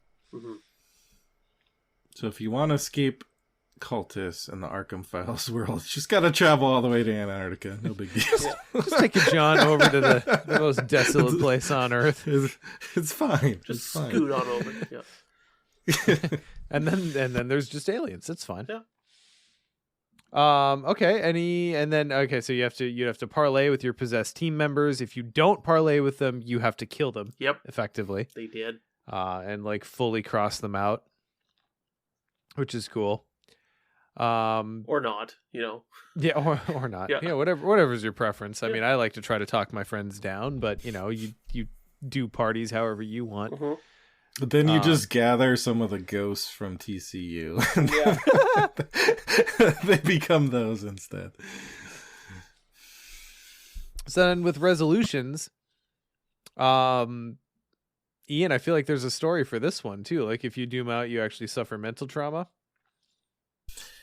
Yeah, so unlike part 1, there's actually a consequence there for part 2, that you get some extra mental trauma if you doom out. Which kind of makes sense. And if you the first one, it's like, oh, okay, well, the sun's going down. I guess we should camp. And this one, it's like, oh shit, the people we were missing, we didn't find. Now I'm sad. Yep. Yes. Yeah. And then anyone you leave out in the cold, obviously, is dead by sunrise. Mm-hmm. Yeah. And you're a monster. Sorry. Their tauntaun froze past the 4th marker. Yeah. Yeah. Guess you'll see them in hell. That's right. Yeah. All right. I knew someone would get me. Yeah. All right. I need to start integrating some Hoth quotes when next time I play Edge of the Earth. Totally didn't occur to me, but yeah. It's a gold mine. I mean, Elder Things are basically organic probe droids. Let's be real. If I just blew your mind, you're welcome. Okay, so then moving to checkpoint 2, you have the option to so obviously the ice erupts, more of these Eidolon enemies show up, and you have the choice to either like try to fight them back or just straight up run away. Mm-hmm. And why would you not try to fight back? I have no idea. So part 3, I don't know, maybe okay, so look, we're talking about this now from a very again, I'm only 2 and change times through this campaign. Mm-hmm. By the time Iron Man rolls around, if Scott rolls around and he's like, yeah, we skip part 3. Yep. I'm going to be like, yep, that makes sense. Yep. we skip part 2 and 3. We just nail out part 1, keep on going. Yeah. I mean, you totally could.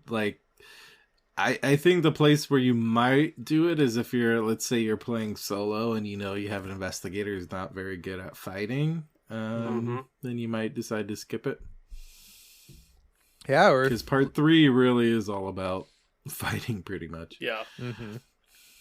That caught me off guard on my first face check through, and I was playing with Mr. Trench, and we didn't really have a dedicated killer.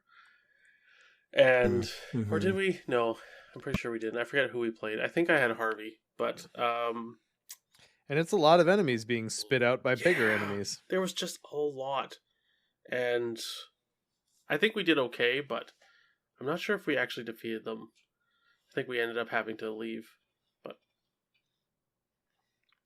Yeah. So what's interesting about this one is all three parts of Ice and Death use the same map that you open as you go. Mm-hmm. And part 3 like takes this big map that is presumably fairly open at this point if you've played part 1 and 2, and it sticks 2 big, like, I don't know, y'all, I'm gonna make a really niche reference, so for the 3 of you who follow me here, that's great. But like in Dynasty Warriors back in the day, you used to have enemy gates that were guarded by like a gate captain, and you had to battle your way through to the enemy gates, and if you could kill the gate captain, then they would stop spitting enemies out at you.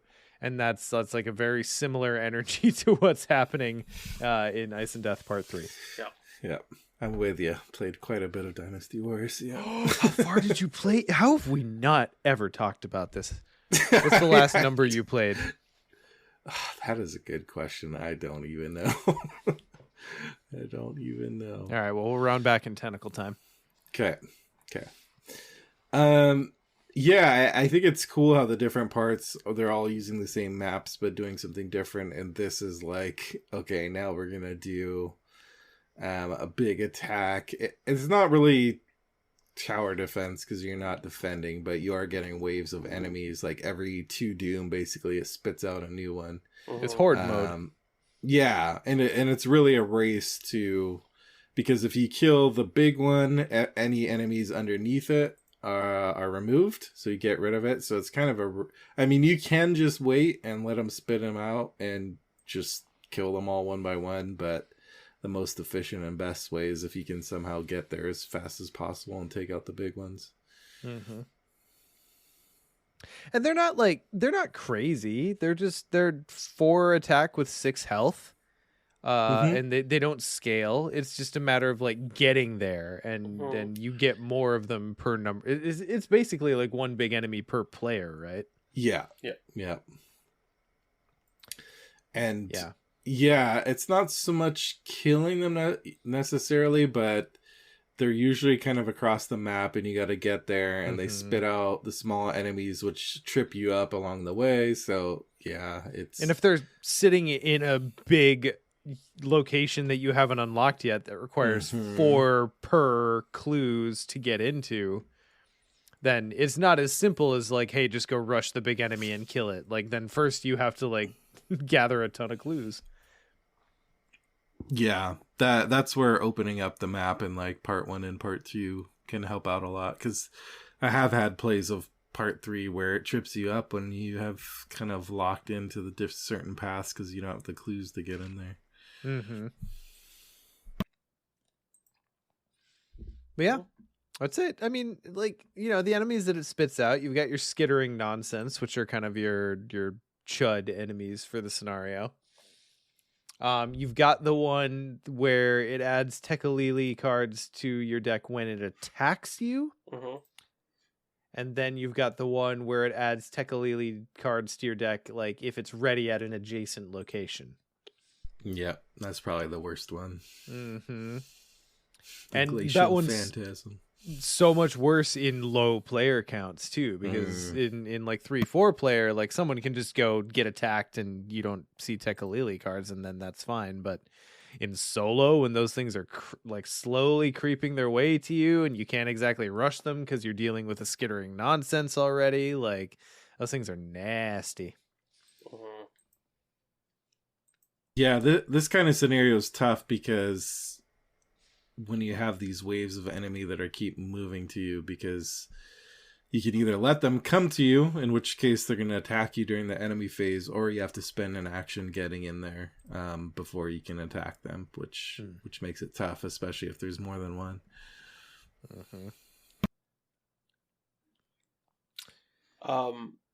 One important note to that, Lord Batboy brought up in chat is, and I think this is very pertinent for part 3, is that if an investigator is ever defeated during a scenario, that partner is killed, whoever they had with them.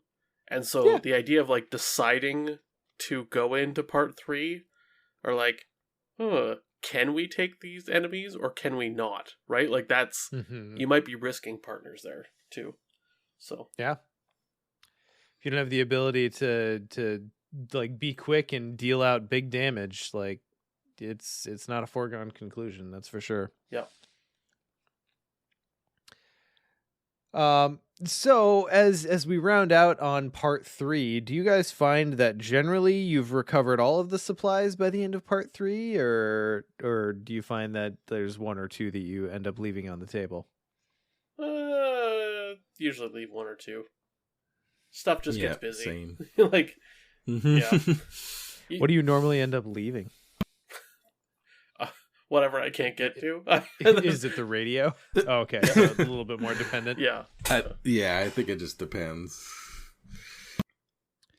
Yeah, I think I'm between 5 and 6 on my 2 playthroughs so far, 2.5 playthroughs. I mean, I think between the 3 parts, if you're planning properly, you can get to things.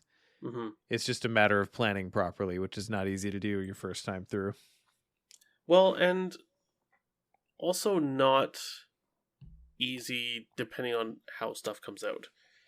Mm-hmm. Or if you get the, double discard an asset Tekalili. Like there's, I don't know. As much as I've planned through, I think I've played 3 full. No, I think I still have 1 that I'm playing. I'm on the last scenario. Anyways, at least this one, like 3 campaigns through Ice and Death. You can have the best laid plans of mice and men, and then Tekalili just comes and dick punches you. Or the enemy... The best laid plans of mice and men, Afghan Tekalili. Yeah.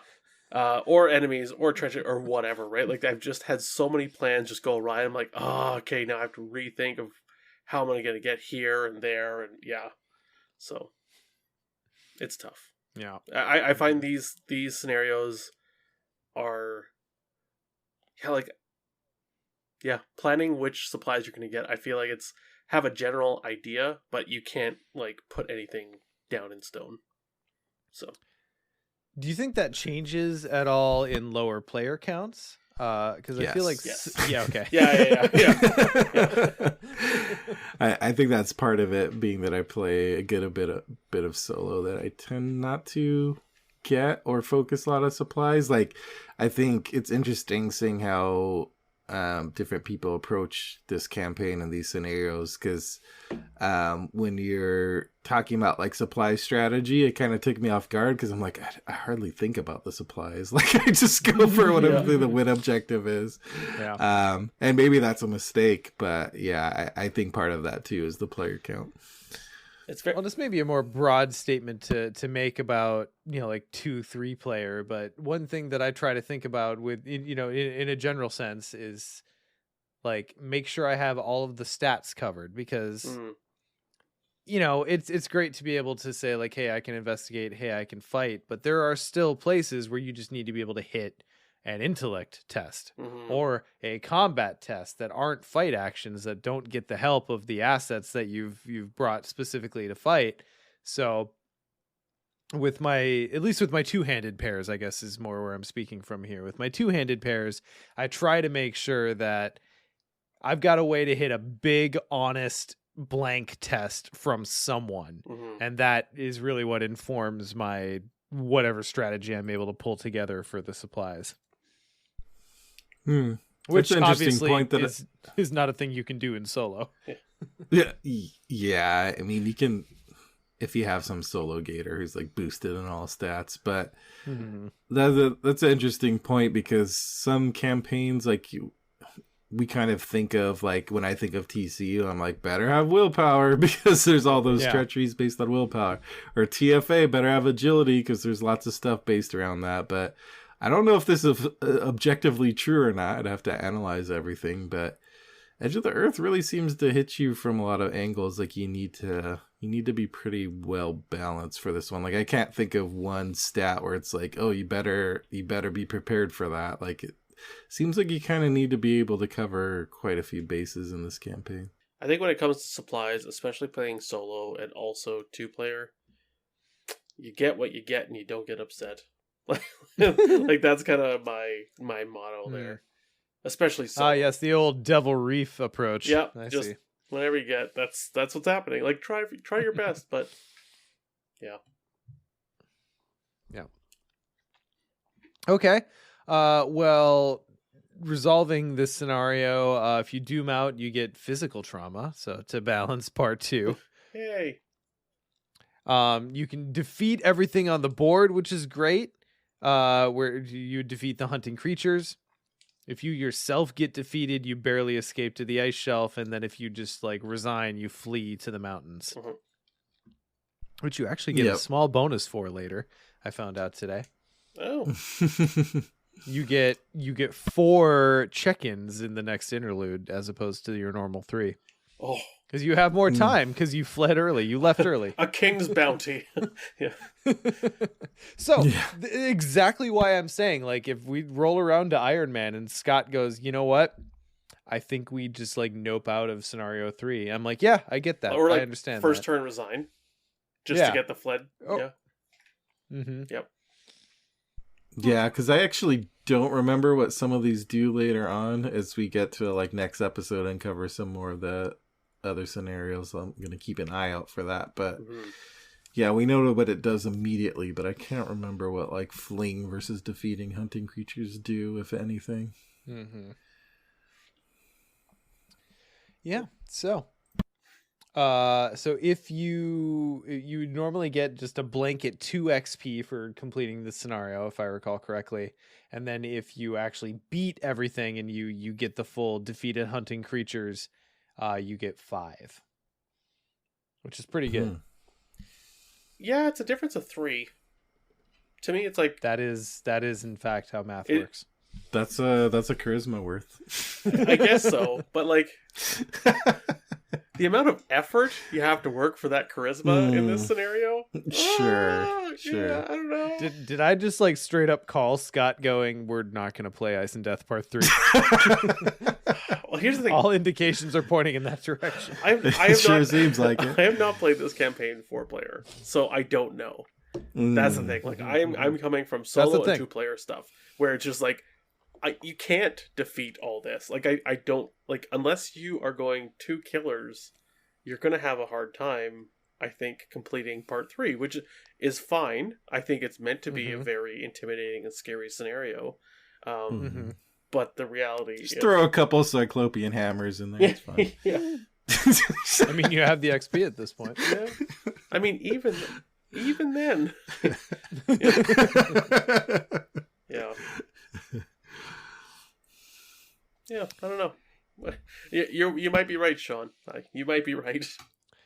I mean, we'll see. I'll be interested. Like, this is the first campaign where I'm like maybe a little bit more interested to super dive into that with you guys. I think I'm the only holdout yet of the Mythos Busters who have like not dipped a toe in the hey, let's maximize our route through this campaign thing. So Arkham Horror, the spreadsheet. Yeah. That's right. Well, once Edge rolls around, I might dive into those formulas. All right. But anyway, so that leads us then to interlude 1, which is Restful Night. So like any good Mass Effect, Dragon Age, Knights of the Old Republic game, you get to, when you go back to the ship, talk to some of your crewmates. Normally you get to pick 3 people to visit and read their entry. But like I said, if you left the party early on scenario 3 and flee to the mountains, you get an extra 4th. So this is interesting. I personally, we're going to talk about this as we go throughout, I'm sure. I tend to prioritize anyone who's dead, right? Sure. You want to get their stuff. Fair to say? Yeah. I think it depends on what their corpse gives me. Yeah, that's fair. True. Because the dog is really good. Ona? Anyu's great. Yeah. Cookie's gun is okay. Yeah, I like it. Is it Hiroko? I gotta remind myself of what some of these do. Yeah, Hiroko is the super like upgraded cash. Yeah, it's like fast cash. Yeah, that one I'm like, it's okay. If it depends on who else is dead. Like to me, I prioritize getting rid of Tekalilis, removing frost tokens, and then story based stuff. Or okay, so you favor then that would be Dyer, who helps you get rid of Tekalilis. Claypool does. And Claypool, who helps you get rid of Frosts. Yeah. And then usually you need Kensler if you want to go for the right pure ending. If you want the R1, like pure R1 ending, you need to keep checking back in with Kensler. Win the campaign! Exclamation mark! Yeah. Mm-hmm. Yeah. So Kensler is pretty much always like one of mine, and then it's figuring out what the and others are gonna Claypool, be. like those frost tokens, like any chance you have to get rid of frost tokens, I'm just all over that. Yeah. Mm-hmm.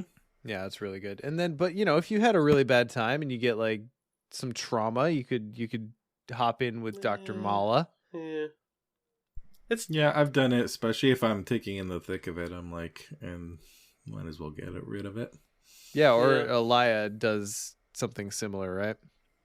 Mm-hmm. Yeah, for mental trauma. Yeah, mental trauma. That's right. Because just like throwing yourself into a pit of dogs can only have healing properties. That's basically what it is. I think it's like, spending time with the dog like heals your mental trauma. Mm-hmm.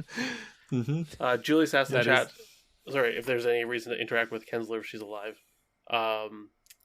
She's just the main story.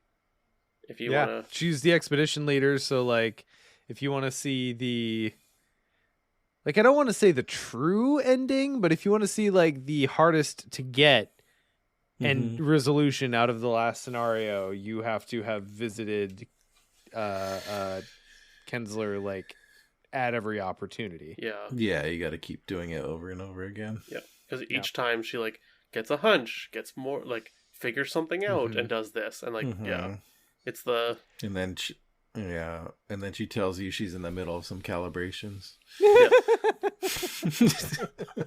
That joke was just for me, and I'm here for it. I'm glad. But that's exactly it. Like it's really cool, but also it's kind of a bummer if your Kensler dies early, because then you're just locked out of like a huge part of what is potentially the story behind everything. Yeah, I think. But I guess that's just more incentive to play through multiple times. But and if you can still win without Kensler, and if you're okay going for the non-Kensler win, then I would never talk to her. Like then I'm like, frost token, healing trauma, roof and Tekalilis. In or out. Yeah. Like if Kensler is your first partner dead, then that's kind of freeing in its own way. Yeah. Yeah, if she dies in the plane crash. It's an interesting part of planning this campaign, like thinking about Iron Man, or if you plan out campaigns in general, is just because we usually plan out like every single last decision that has a gameplay effect. We plan it out in advance. Except the ones you can't. There's some stuff in Edge of the Earth you can't. There's literally nothing you can do. You shuffle the deck and pick someone out, and they're dead, and that's it. And it's fine because, as mentioned, it doesn't like end the campaign. It just means there's certain things, like when we talk about Forbidden Peaks in a second, there's certain effects that change depending on who's alive, and you have no control over that. One thought I had. Okay, quick aside just about Iron Man. About this one, it's kind of similar to when I was thinking when we did TCU and we did the prologue the night before, and we just said, if you don't feel like playing the prologue, you can take our results and take them, right? And the same thing how we've altered how we do weaknesses, basic weaknesses, where you can, be a coward and reject your fate and pick a second one or get a second random one, just in case that first one is a real doozy, right? Or you push your luck and get a worse one. But something along the lines of, for Iron Man, just for, because the thing about Iron Man is also to have fun, is you can give one of the 9 companions plot armor. So they can, so you choose one at the beginning of the campaign. That companion cannot randomly die. However, if they're with you and you get knocked out and they die that way, tough luck. Like, but they cannot be like, shuffle randomly pulled from the deck, died. But any other way they die still. But sure, something along those lines, right? Like, so if your team is like, yeah, let's do the Kensler ending, we'll protect her, everything like that, and then she dies in the plane crash. It's like, well, like we rolled a die and now our day is sunk. Like, I don't know. I just want to avoid that feel bad thing. So, yeah. So I love what you're saying. Are you going to be able to do that and like technically break the rules? Me? Oh yeah. Oh, fantastic. Yeah. Well, look at what we do with basic weaknesses. It's the funnest part is breaking the rules. I guess that's true. You'll probably have a harder time with me, but yeah. I think I can get on board with it. Okay, At good. first I thought you were going to say we need to get like a paper airplane and then put all 9 cards on there and throw it across the room and whoever goes the not farthest. Yeah, the ones who are killed. Yeah. But the key thing is it's only for those random discards. So if you if they get injured or they die or you get knocked out while you have them with you, anything like that, like they can still die the normal way. It's just for those, like the plane crash, the I would even argue like so getting the MIA person, because you can protect them all. If you don't, then that person would be vulnerable. Sure. Yeah. It makes sense. So I think there's only... But just the ones where you have zero recourse in saving. Yeah. Which I think there's 3 of in the game, in the campaign. Yeah. There's plane crash, there's wall of Eidolon. Yeah. And... we'll get there. Yeah, there's Terror in the Stars. In Forbidden Peaks, Yeah. Yeah, that's the plane crash. No, there's one in Forbidden Peaks where like it reaches. Oh, in Forbidden Peaks, yeah. So I think it's those 3. So those are the ones I'd say like that's plot armor. Other than that, it's fair game. So, anyways. Interesting. Okay, back to speaking of Forbidden Peaks. I mean, it bears mentioning that, like, if you are a little bit more reckless or unlucky with your partners, you could potentially play Fatal Mirage on this first night, on this first interlude 1. Yeah. You have to have, 3 people die? 3, yep. Yep. So if you have 3 partners dead, you could get to Fatal Mirage on the first night. So that's interesting. I've yet to do that. I've yet to play Fatal Mirage the maximum amount of times that you can in the campaign and like try to get as far as you can through it. I feel like next time I run Edge, that's going to be the thing that I do. Yeah. Are we going to Iron Man Fatal Mirage? Well, I don't know. You tell me. Yeah, I don't know enough about this campaign yet to know that stuff, but But I mean, it's interesting. So like if we decide that Fatal Mirage is a thing that benefits us, to run as many times as we can to try to get resolute versions of the partners that we like or whatever it happens to be. It might be interesting to just go go full aggro on our partners in the first couple scenarios, let 1 or 2 of them die, let another one get captured, and then play Fatal Mirage the first time through. So I don't know. I don't imagine that will actually be advantageous to us because Resolute doesn't change a whole lot, but it's interesting that the choice exists if you're doing poorly or unluckily. Yeah. Well, anyway, to the Forbidden Peaks we go. Yeah. It's Essex, but at 45 degrees. Right? You're not wrong. It's a train going. Like, I immediately wanted to say nah, but you're not wrong. Yeah. That being said, I really love this scenario. Like, this was... I do too. Actually, one of the... I don't know. This one might be my favorite in the campaign. And it's such a... It's such a simple one, right? And it's not like multi-pronged, like Ice and Death and all that stuff. I don't know. Like, it was just... I feel like it was Essex 3.0, and I just loved it. I personally love, like, all other things aside, and we have many things to say about this, I'm sure. I love how we go from arguably, like, probably the biggest map in the game to the very smallest map in the game. Yep. In the space of one campaign. And it works. Like, it makes sense that you're just going up these differing levels, but every level that you struggle up is a struggle. Yeah, I feel and that's a cool premise. I feel like I really enjoyed the action intensity of this one and the puzzle-like nature of it.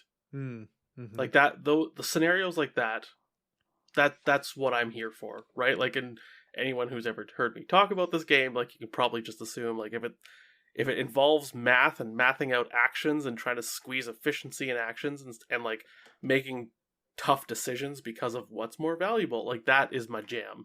And this one just seemed to do that with the supplies you're trying to big up the hill, and whether you have, you know, like at one point you drop them and you're like, well, how many should I pick up? Do I need all of them? Yeah. Loved it. Yeah, I think it's the only scenario in the campaign with a small map like this, right? That it can be. Yep. Like every other scenario is like a huge map, pretty much. Yeah. Yeah, and although I do enjoy those because they give you a lot of room to maneuver around, there's something interesting about these types of scenarios where, because it's such a small map, you really need to figure out how you're going to get this done. I guess that plays into the puzzle aspect you're talking about, Scott, where it's like, I mean, there's only one way up, so but it's a matter of figuring out how you get there, and you don't have a lot of maneuverability to get out of trouble, so you really just need to figure out how to work with what you have. Yeah, and like even from the get-go, just gathering your supplies at level 0 takes like 2 turns if you've got the full set. Yeah. Like, it's obviously you spread it out among more players and more actions in multiplayer, but I don't know, I've played 2-player in this campaign the most, so you're spending like 2 full turns to pick up the full set of supplies before you even venture out of the location you start at.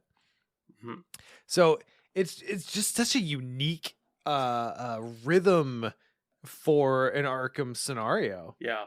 Like, I just don't think we've seen a scenario like this before where it's just so kind of like deliberately plotting. Yeah. Which is cool. It's in its own way. I have this weird fascination with mountain climbing, despite never wanting to, or just doing it or desiring or anything like that. Like, that's because doing it in real life is like fucking terrible. Like, I've read so many books on like Everest and movies and documentaries and stuff, and like I used to love playing the board game K2, which is all about climbing K2. Like, just mountain. I just love it, but I'm like, I will never set foot on one because I've watched too much and I know how dangerous it is. So I think the theme too, like Sean, even as you say, like, it takes 2 turns to pack up all your stuff. I'm like, well, yeah, of course it does. Like, you're going up a mountain, you got to balance stuff, and yeah. I mean, it makes sense that you have to like take time to pick up camp and stow everything away properly in order to like move on up an uncharted mountain that's higher than Everest. Everest is out of the running. It's funny because we started off talking about like, this is Essex but 45 degrees, and it's funny, but it's also, there's something about like just the arrangement of those locations that really like sells the theme and experience for me. It probably sounds dumb, but like, I think it's one of the strengths of Arkham is like the physicality of the map and the different things it can represent.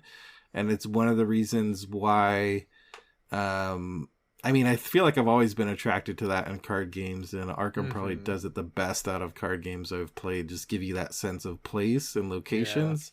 Yeah. And if they had laid it out just a straight line, it wouldn't have felt the same. But just having those angles and then playing with the levels of like certain effects scale based on that. And then you can get knocked back down the mountain. And when I first played it, I was like, oh, this would have made a good template for like, Lord of the Rings, like scaling up, the Misty Mountains. Yeah, that's what it really reminded me of. But yeah, I don't know. It's hard for me to put a Red Horn Gate. It really is. Red Horde Gate done better. Again, because you have that map and that representation, I think it really works. Yeah.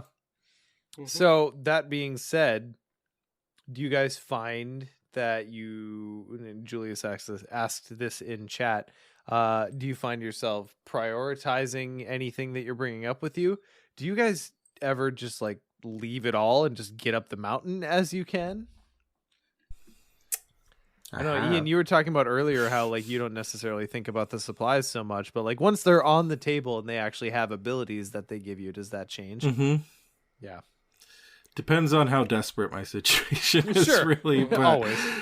yeah, I mean, there's always the temptation of the bright, shiny things and trying to bring them up. But a lot of times, if it's looking a little hairy, I might just prioritize like one that I really want or a couple and leave the rest behind. It kind of depends. Like when I played this with Preston recently, I think there were like 3 supplies and I only ended up taking 1 with me because just couldn't really spare the actions. Once the Terror of the Stars came out, it got a little too action intensive for that. Mm-hmm. Yeah, it's definitely based on what the cards are and do, and who I'm playing and what I want for them.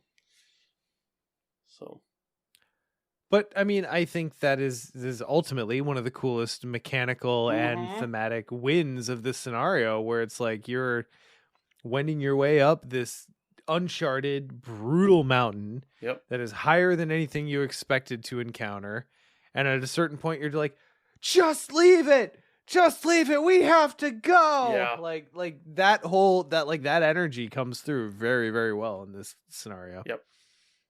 Yeah, and yeah, exactly. That's that theme that I love it, right? Like, you're on the side of a mountain and shit's going sideways, or 45 degrees, however we're going to put it, 45 degrees below. Yeah. And you have to decide what you're going to take, what you're going to leave. I love it. Absolutely love it.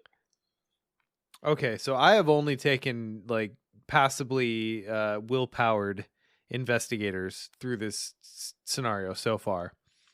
Ian, I know you're probably on the opposite side of the spectrum. Does Avalanche just like absolutely wreck you every time? I gotta remind myself of what that does. Avalanche is the card, and I'm just paraphrasing here. You test willpower X, which X is your current level. Yep. If you fail, you move down to the lower level and test again until you pass. So, like, I'm looking at, like, your Winnie or your Jack sitting at 1 willpower going, like, man, do they just get pushed all the way back to the, like, bottom of the mountain every time that comes up? Winnie's just, whee! Here I go. I'm going back for the plane, guys. Yeah. I'm trying to remember my experiences. Like, if it had really hosed me, I would remember it, because that's how Arkham works. Like, you remember the cards there. I know it's definitely knocked me down the mountain before. I think kind of the flip side of that is those type of investigators tend to have a lot of mobility cards, so you can just, assuming you've gotten the clues off because you got up the mountain, then you can just kind of plow your way back up pretty quickly. So, yeah, I think it's just playing a game of chutes and ladders at that point. Yeah.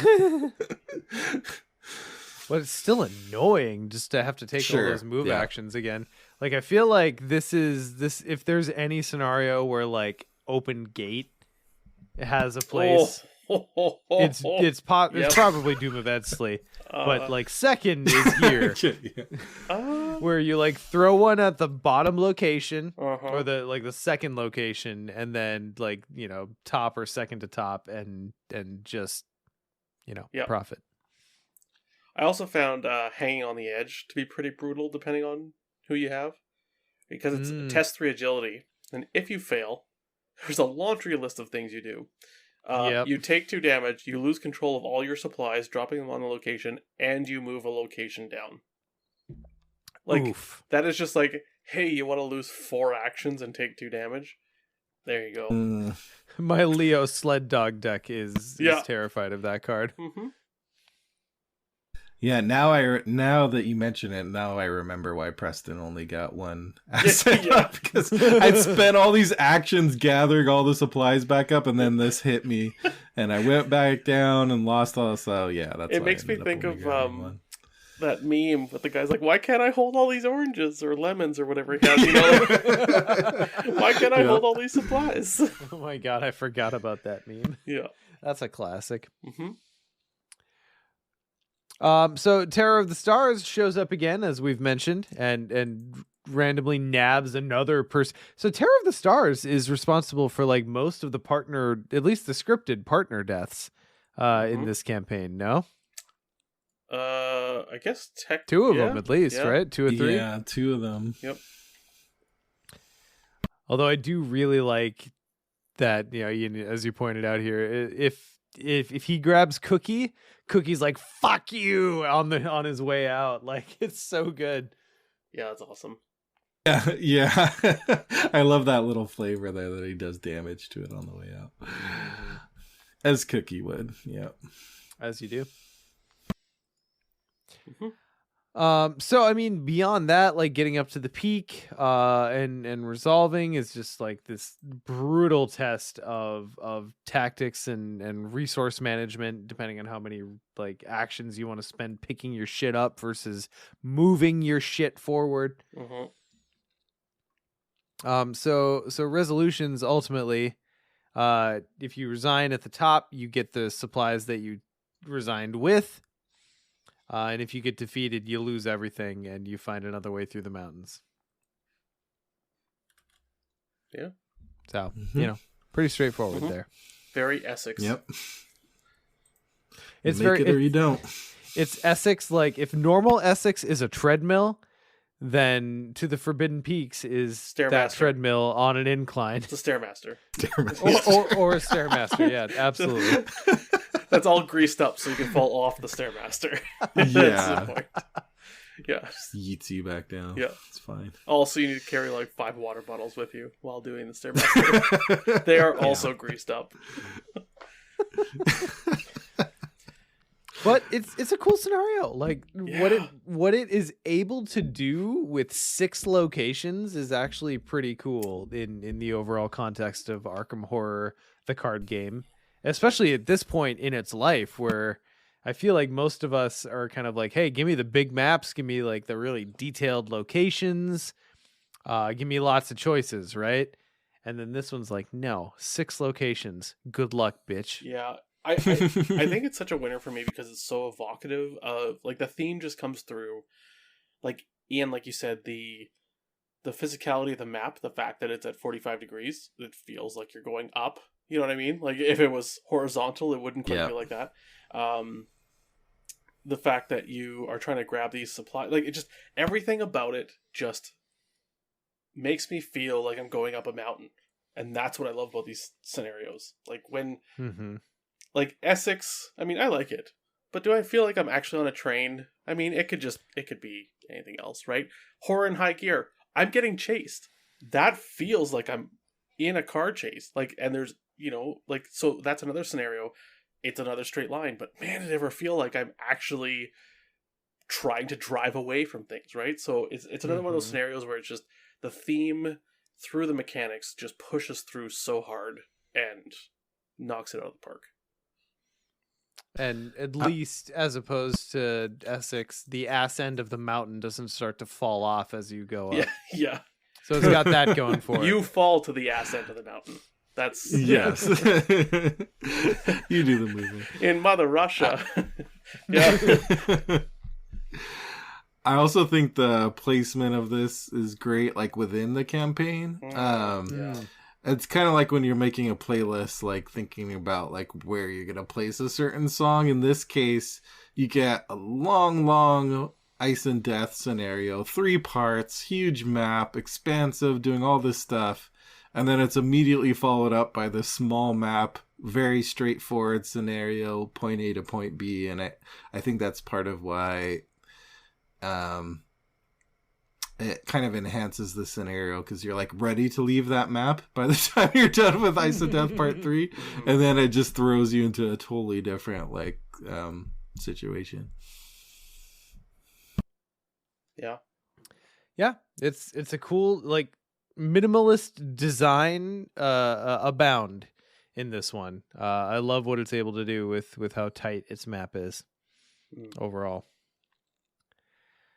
All right. Well, like I said, we're going to talk about Fatal Mirage as we go through. Maybe we talk about Fatal Mirage at like the very end when Like, I feel like I need to play that one standalone a few times. Yeah. Fatal Mirage is the one where, like, I feel like I've wrapped my head around it the least, which, you know, as like a hallucination maybe makes sense, but yeah, anyway, it's vague in my mind. I need to replay it. So yeah, cool. Well, that's the front part of Edge, and we will move on to later scenarios next time we record. But for now, guys, let's move it into a little bit of tentacle time. Yeah, Scott, what's been grabbing you? Oh boy, I have been playing some Netrunner. Poorly, I may add. That's okay.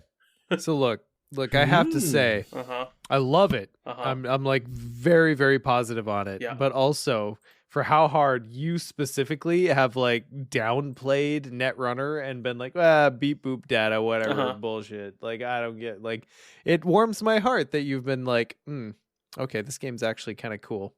Yeah, I mean, like, I never thought it wasn't cool. Like, I always made beep boop data because, like, I was making fun of the theme, and like the theme still. Like, and also, can we be fair that like people who are really into Netrunner are a little insufferable sometimes? Yeah. With peace and love, absolutely. Like I understand it, but also like Netrunner stands are very, very Netrunner stands. I mean, you know what? You love what you love, and that's like, you know, I respect it. Yeah, I respect it. The theme, like it. The thing that still drives me absolutely bonkers is heap, grip. Trash, I or whatever, love that like shit. HQ, R&D. Like I love that shit so much. The thematic relabeling of things that we already have names for. Yeah. I am so here for that. I mean, sure. It's just like every time I've been playing on Jinteki, and every time I read a card, which is often, I read the card and then it's like, make a run on R&D, and I have to look across the table to remember which one is R&D and which one's HQ. Sure. Like archives I get, but HQ and R&D I always mix up. Those aren't intuitive. Yeah, absolutely.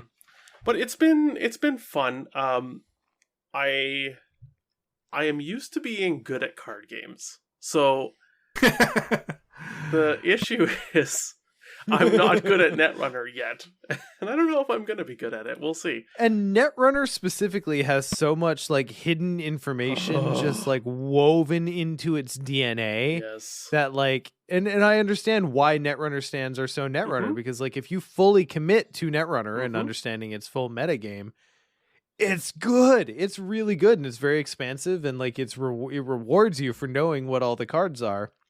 But on the opposite side, if you're ever like, hey, I just want to like kitchen table Netrunner, then you're just going to like run into snares all day. Yeah.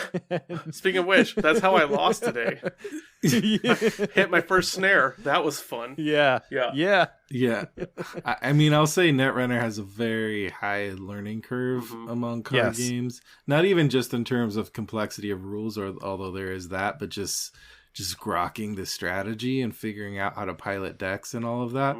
Because I feel like a lot of card games have transferable skills between each other because they are somewhat similar in terms of like, there's different varieties of like bashing characters together, but put dudes on table, it's still fight a dudes. Bashing character together game. So there's certain concepts that transfer over, and I mean there's some of that in Netrunner, but it's such a different game that you really have to. It takes a while to learn. Like I would be very surprised if there's anyone who just like starts playing Netrunner and just immediately is good and beats experienced players. Yeah, they're liars. We call those liars. I mean, I did beat you that one game, Ian, where I turn 2 gave you 4 brain damage. I'm also not an experienced player. So.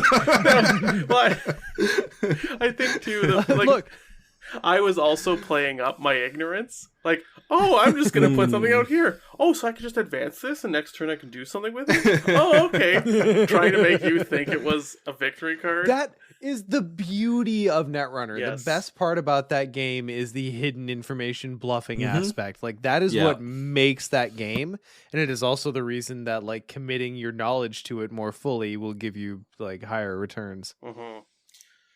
But I followed, like I collected the core set of OG, well not OG, but like FFG Netrunner all the way through to, I think I dropped off right before they did the mini factions, which ultimately I ended up getting from Big Kahuna, who had retired his collection. So big props to Big Kahuna, because that shit is not common and it is very rare. But like I followed that game very far, have played a dozen games tops.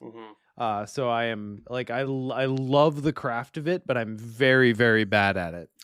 And I think like some of the sticking points I'm having, and one I just understood today.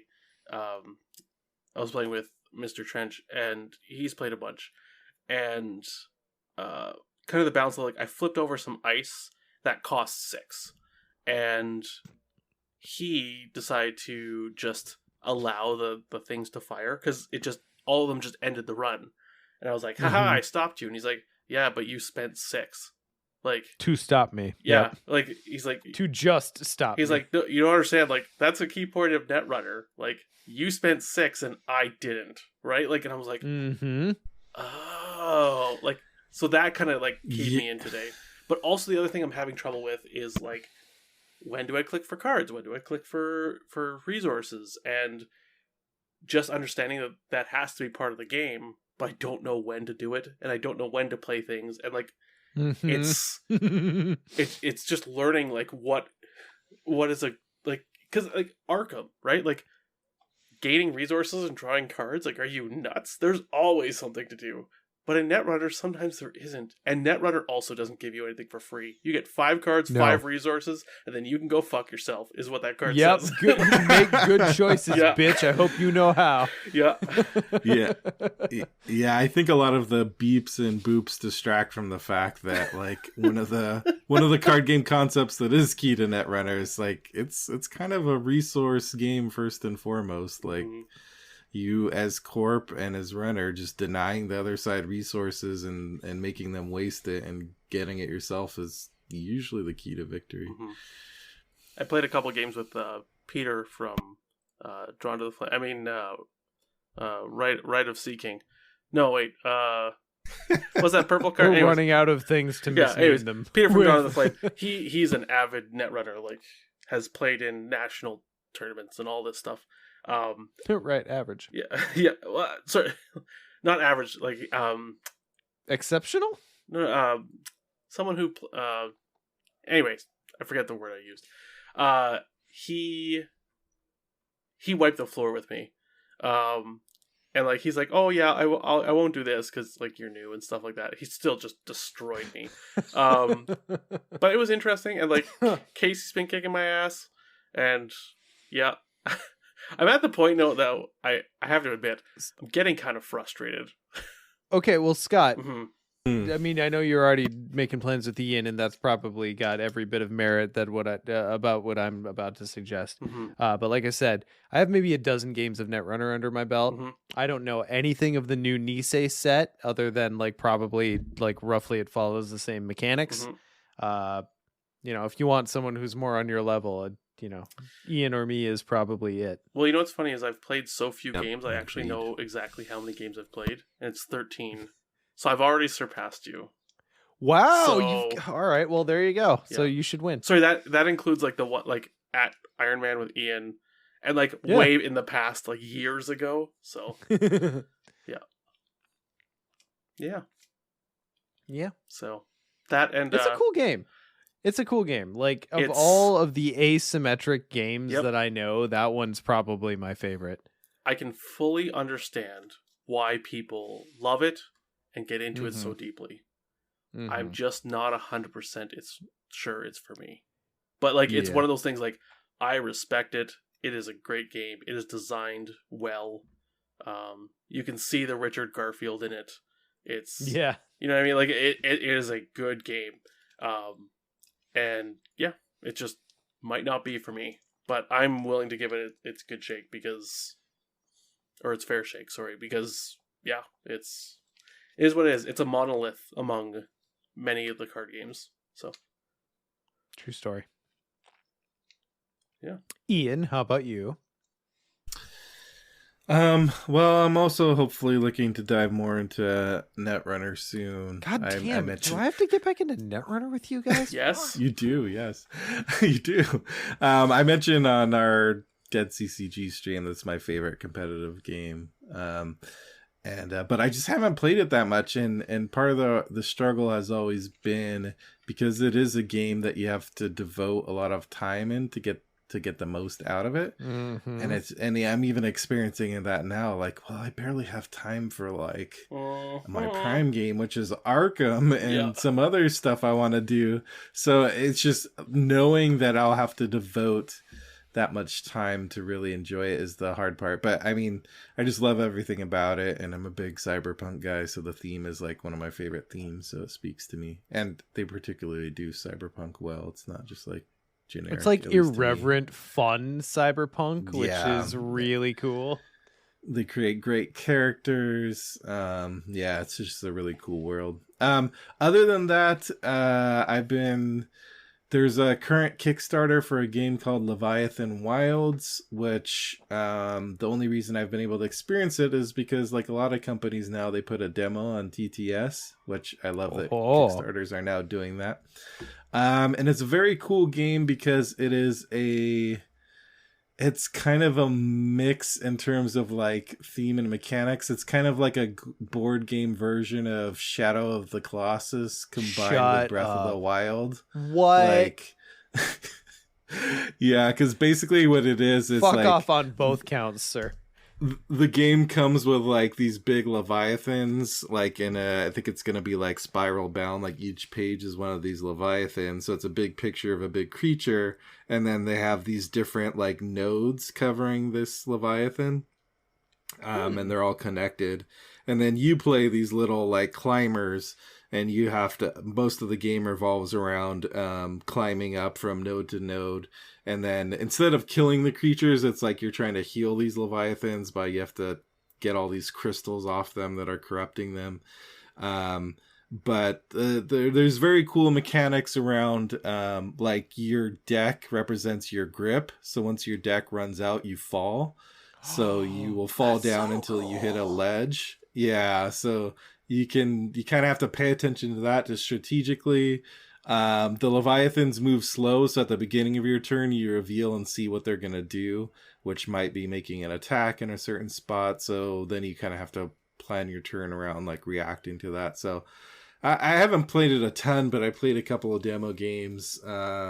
It's on TTS if you just look up Leviathan Wilds, and it's a cooperative game. You can play it solo. It's like 1 to 4, I think. It's really cool, a lot of fun, and it's a theme I wanted to see. Like I kept thinking in my mind, like I wish someone would make like a Shadow of the Colossus in board game form. So it's on Kickstarter right now. It hasn't funded yet. I'm really hoping it does fund. So yeah, I recommend just checking it out. You can try it out on TTS, see if you like it.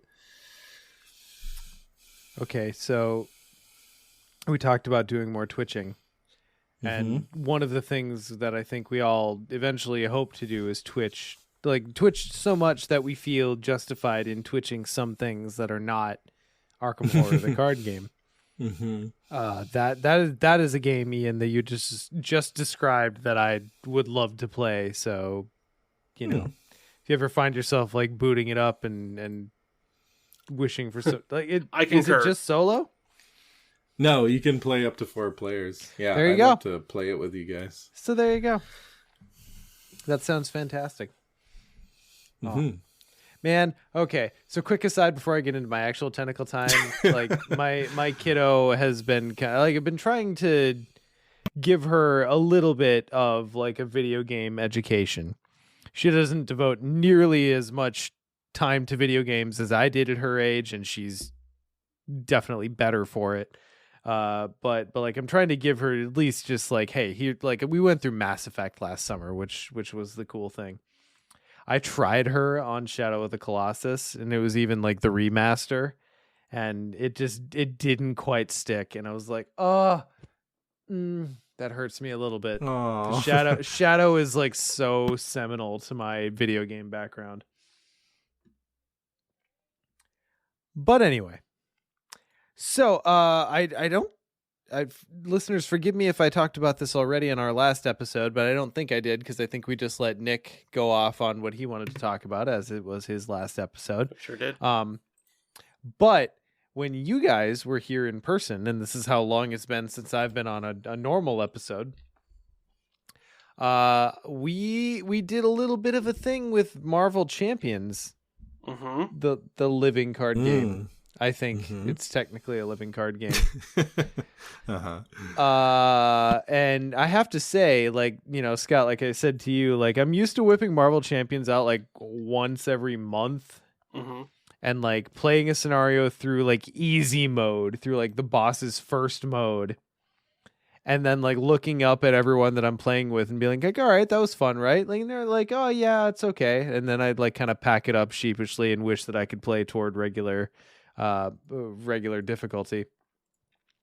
But when Scott and I during Iron Man week picked up the Red Skull box, we finished the first scenario in the campaign and I was like ready to pack it up, and Scott's like, do you just want to play the next scenario? And I was like, fuck yes I do. Fuck yes I do. So you know, Scott and I played through the first scenario. I think it was just the first one, and then at that point Ian had joined us and like hopped in and played with us, and we capped out the entire Red Skull campaign. And that was the most fun that I had had with Marvel Champions, the card game, since I first tried it. So after Iron Man, go ahead, Scott. I was gonna say that. I mean, Red Skull it's a fun little jaunt. Yeah, I mean, if you're going into it thinking it's like, oh, an Arkham campaign, it is very much not. It is a loosely held together string of scenarios, but. Well, and y'all were playing with my decks, which, you know, I do my best. I'm not a good Marvel Champions player. Like, I built those decks kind of half with what I had heard from people who were better than me and half like the decks that I wished would work. But it worked well enough to play on standard to get us all the way through the campaign. And like, I just had a really good time with it. So after you guys left, I ended up, you know, taking probably a month and a half, 2-month break from Arkham. And what filled that void was primarily Marvel Champions. So I want to say, like, 2-3 days after Iron Man ended and I had such a good time, the very next thing that happened was they announced that, hey, we're doing X-Men now. Oh, yeah. And like, between us having a really good time and me going like, God damn, Marvel Champions, this is a good game, you know. And then them announcing X-Men, I was just like, well, I guess I'm into Champions again. Here we go. So in the past few months, I've been playing catch up on all of the releases that I had missed, because this was the first LCG that I had been actually collecting like an LCG and just buying specifically what I'd like wanted. But I've enjoyed it all so much that I'm kind of like going back through and buying up all the Guardian stuff, and like, I don't know. I've been having a really good time with it. I haven't played a game in like 2-3 weeks now, but Marvel Champions, yeah, I don't know. If you haven't looked at it in a while, I think the game has progressed enough to this point that it might be worth another look. And also X-Men. X-Men will sell me on anything. X-Men was like prior to Ninja. No, wait, hang on. Ninja Turtles was my very, very first obsession. And then came X-Men. And that still takes the cake for me. So anyway, I'm playing lots of Champions, and very, very much looking forward to the X-Men releases, because it's gonna be baller. Yeah, it's funny because before we got together, I was at the point of almost like writing off Champions. Same. Like, I never play this game. Same. I'm just collecting, which is the thing I do, so that's fine. But then the experience of playing with y'all, I'm like, yeah, I don't know what it is. Maybe it's a game that I enjoy more multiplayer. That might be, and that kind of environment. But I did afterwards start a campaign which I need to finish with like Nebula and Gamora going through the Thanos campaign, like the sister duo. So I need to pick that up. But I was having fun with that. It's a cool game. whatever else. I have yet to try Galaxy's Most Wanted, which I guess is kind of like that game's Heirs of Numenor. Yeah. Which luckily I don't have an Arkham comparison to make because Arkham hasn't had that moment yet. So yay, good on us. Yeah. But I don't know. I've been having a really good time with it, so I'm looking forward to kind of moving through the rest of it. So yeah, Marvel Champions. Okay, well, I think that's probably quite enough from us. It's 2.5 hours at this point, so thank you for joining us on episode 134 of Mythos Busters. Sorry, Mythos Busters. Who? Mythos Buster. Mythos Busters. Nah. And we will see you guys next time for 135.